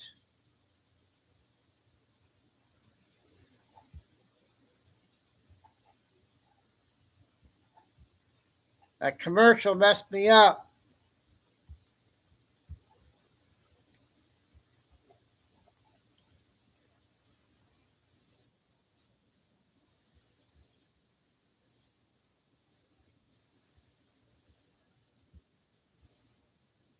Turning up the heat on the criminals in DC all summer long. Our nation's capital will be safe for all Americans. I want to recap what the DC Safe Task Force has already accomplished. Over the last 9 months, we've come together with more than 30 different agencies and departments to create the DC Safe Task Force. It is a long list, but I want to recognize them. The U.S. Attorney's Office, my very own United States Marshal Service, DC National Guard, Homeland Security Investigations, Bureau of Alcohol, Tobacco, Firearms, and Explosives, Drug Enforcement Administration, U.S. Park Police, Federal Bureau of Investigations, Metro Transit Police Department, Secret Service, Federal Protective Service, Customs and Border Patrol, U.S. Capitol Police, Amtrak Police, Metropolitan Police Department, DC Fire, HHS TACMED, Diplomatic Security Service, CSOSA, NCIS, Army CID, the DC Housing Authority Police, and multiple offices of Inspector General. I am so proud of everything the DC Safe Task Force has accomplished. We've made close to 13,000 arrests, many of them being the worst of the worst. Arrest of criminals wanted for murder, arrest of drug traffickers, and of sexual predators. The DC Safe Task Force has seized over 1,400 illegal firearms, preventing countless violent crimes in our nation's capital. Murders are down more than 35%, and overall crime is down 26%. The violent carjackings that once plagued this city are rare and will be over because we are not done. This brief recap shows our task force has spent the past 9 months, making D.C. a safer place for Americans to live, work, and visit. Washington, D.C. is our nation's capital, and it should be the safest place to visit in our entire nation. We are 50 days away from July 4th, the 250th birthday of our great nation, and today we want the public to know that we are not done. We get it. You work hard, so get the gear that works as hard as you do. The Blue Business Cash Card. Feel healthy? Your immune system weakens with age, increasing your risk for shingles. This summer, each agency on the DC Safe Task Force will push harder to eradicate crime and to increase the quality of life in our beautiful nation's capital. We will increase high visibility patrols across DC so Americans can safely celebrate America's 250 years of independence. You will see the difference all summer long in DC. No crime will be tolerated, especially violent crime. Drugs off the streets and guns out of the hands of criminals. We will use every tool available to law enforcement. Drones, helicopters, tactical canines, and any and every asset available to law enforcement to turn up the heat on criminals in this city. I want to break it down by agency. The Marshal Service is combating violent crime every day. We will continue arresting criminals with warrants for heinous crimes. This summer, I'm committing the Marshals to surge every resources to root out everyone committing crimes. I remind criminals who are on the run and in hiding, the Marshals are the best manhunters in the world, and we will find you. Law and order has been restored. We are not done fighting crime in our nation's capital. DEA. Over the past 9 months, our DEA has found that the DC drug market is fueled by outside sources. It is part of a larger regional trafficking ecosystem tied to interstate narcotics pipelines, organized networks, and cartels linked to larger distribution channels. DEA is also allocating more resources to every district in DC to attack the nexus between drugs and violent crime. It is about time drug dealers be treated like terrorists, since they are terrorizing our nation and the DC community. ATF, led by Robert Sequeira, our ATF will continue to fight illegal firearms trafficking across all state lines. All firearms illegally coming in from Maryland and Virginia will be found and seized. ATF will continue to use their highly successful gun tracing and intelligence capabilities to identify trafficking patterns and especially violent repeat offenders. Illegal firearms remain a major driver of violence in DC, and our ATF is increasing operations to target violent criminals and gun traffickers operating in our nation's capital. Park Police. Our U.S. Park Police plays a vital role this summer, securing the America 250 events. Safeguarding our national parkland and monuments in D.C., they are increasing officers in our nation's capital to patrol the monuments for more proactive policing. You will see more U.S. Park Police on foot, in vehicles, and on horseback through D.C. to support the summer surge. Our National Guard. Okay, I think National we're Guard almost plans to grow their halfway. presence of guardsmen. Can't see the time. They will continue to provide presence. They will continue to Hope I can provide get all presence this for in. high visibility and support across the district, so law enforcement can focus on their duties. High visibility presence reduces response times to crime, provides support to law enforcement on scene, and keeps officers and civilians safe. HSI, led by John Condon. Similarly, Homeland Security Investigations now has the resources to double the number of special agents that they have on the streets in DC, working with the task force on high visibility and patrols. This administration is taking on fraud all across the country. And HSI special agents are expert. Continue to use intelligence-based, target-based, target investigations to follow the money, uncovering fake identities, and grifters taking advantage of the systems meant for people in legitimate need. This summer, HSI will be targeting criminals in DC who use identity theft to fraudulently obtain housing, but never pay rent, driving up prices in an expensive city where housing is already tight. You only need a small dab to reduce the appearance of puffiness and dark circles. That's exactly what I needed.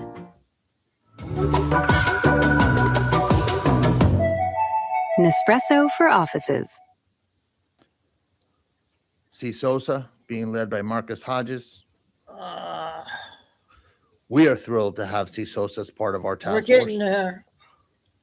The Court Services and Offender Supervision Agency is a federal agency mandated to supervise adults on probation, parole, and supervised release in the District of Columbia. C. Sosa will continue leading the way with community supervision for DC, residents on parole and probation. This summer, we'll keep DC safer by holding these individuals accountable. All of these successes and strategies are a direct reflection of the Trump administration's focus and commitment to reducing violent crime and making our communities safer.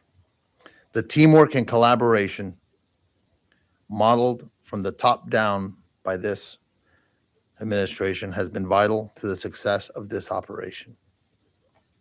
When federal, state, and local agencies operate as genuine partners, we can reclaim even the most troubled cities. So to the American people, the celebration events for America 250 will be safe for everyone to enjoy. Law and order has been restored to our nation's capital. DC will be the safest city in America for those who live, for those who work, and for those who visit. The task force will continue to turn up the heat on crime. We had tremendous successes that we can celebrate. Our men and women in law enforcement have worked so hard to get this city to this place, but know that we will keep moving forward to restore safety to the district and to ensure the safety of visitors all summer long. Before we take some questions, I'd like Janine Pirro to say a few words. Thank you.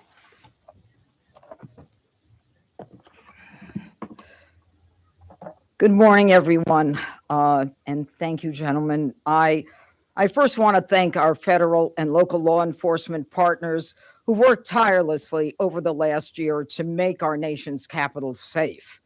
However, today we announce a new summer surge with increased law enforcement visibility and expanded coordinated operations ahead of America 250. Since the launch of the coordinated operations on August 7th of 2025, this engagement has become one of, if not the largest, modern joint law enforcement collaboration in history. The results have been undeniable. Almost 13,000 arrests, including homicide suspects, gang members, narcotics trespassers, fugitives, weapons offenders, almost 1,500 illegal firearms taken off the streets that then can't be used to intimidate and kill fellow citizens. And most importantly, violent crime is now down dramatically. Homicides are down almost 50%, robberies down 42%, carjackings are down 60%. Those numbers represent lives saved, families protected, We'll businesses able finish to up with function the safely, judge and neighborhoods that are after she's beginning to done. reclaim peace and tranquility. Since I took office, and it's been 1 year, on May 14th of 2025, we have secured in my office over 7,000 convictions. So this isn't just about arrests. We are convicting these people. Almost 80 homicide convictions, almost 100 narcotics offense convictions, Dang 400 static again. convictions, 460 violent crime convictions, 43 carjacking convictions, and over 125 robbery convictions. And as the United States Attorney, I will continue to use all of my powers to make sure that we use every tool available in our arsenal to make the arrests that are being conducted by these agencies stick and to get convictions. However, there is one area in Washington, D.C., that has seen more than its share of one problem: teen takeovers. Oh, Terry, These takeovers have terrorized our I'll be on neighborhoods. between 5 and They have 6 shut tomorrow. down businesses, and they have wasted hard-earned tax dollars of law-abiding residents who just want to live and work in peace. Those takeovers in places like the Navy Yard and Noma often lead to disorderly conduct, assaults, robberies, and fights. Mayor Muriel Bowser has repeatedly. When his boss can't get to the big meeting, Jimmy just asks Copilot in Microsoft Outlook to catch him up. Copilot digs through Jimmy's crowded inbox and files and tells him what he needs to know. Jimmy's good with people. Copilot's good with details. At Chamberlain University, we know nurses are at the heart of the Detroit community, and that competence and compassion go.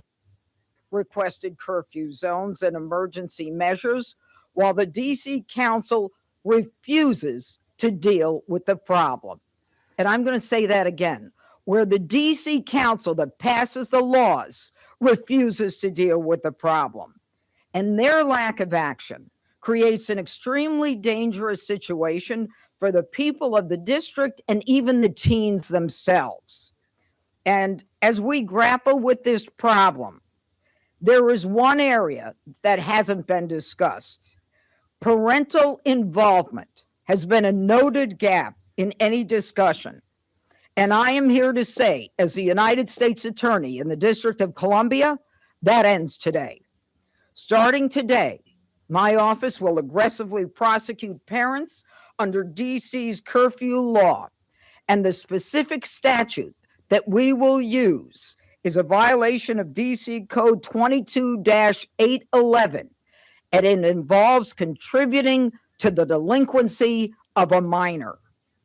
This statute makes it unlawful for an adult to enable, facilitate, or permit a minor to engage in delinquent acts.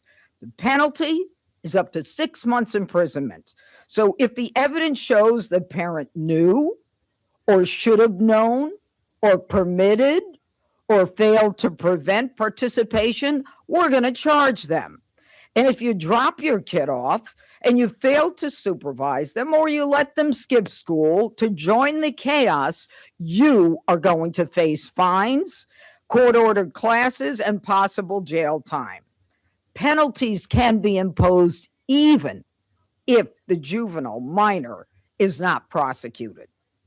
So a parent commits this offense if they permit or by insufficient control allow a minor under the age of 18 to violate a curfew.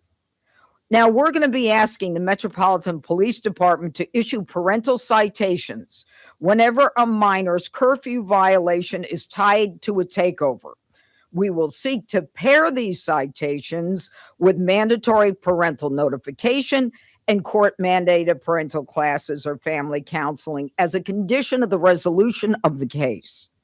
The shame of this is that we are protecting your children, the ones who may join a teen takeover out of simple curiosity, because you won't, because we don't want your child victimized. So we now have to step into your shoes, parents, to make sure that your child is not victimized. This doesn't require new legislation, folks. It's all there. And it sends a clear message to the parents that you must supervise your kids or face criminal consequences. Law-abiding taxpayers should no longer have to pay for parental neglect. And as we take back our streets, as you've heard today, there will be no excuses. Parents, do your jobs, or we will do ours. And in the end, taxpayers will no longer subsidize the chaos caused by parental neglect. So parents, if you don't control your kids, the district will. And as we approach finally the 250th anniversary, I want to be clear. My message to anyone who seeks to commit political violence in this district, DC is not the place. You will be held accountable and you will face the full wrath of the law.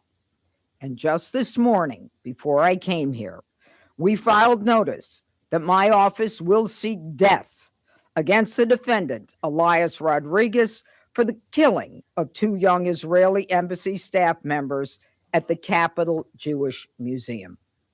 Thank you. Okay, I'm gonna wrap it up with that. That's the one I wanted. I wanted to hear the judge speak, so we got to hear her speak. Yep. Thanks, Kay, and all the mods. Hey, Lucy, Tim, Carol, Ryan Eagle, and yep, boom, boom, boom. Anything breaks all afternoon, I'll come on, but I want to schedule probably 5 or 6 tomorrow. Save my energy. Root for the Pistons tonight. Big game here about under an hour. So, God bless everybody. Love all. Remember, please hit the like. Stay safe. Stay strong. Keep the faith. Never give up. So, well, everyone had a great weekend. If I don't see you, and see you tomorrow evening. And signing off, Chico and New for Friday. Time for dinner and ice cream.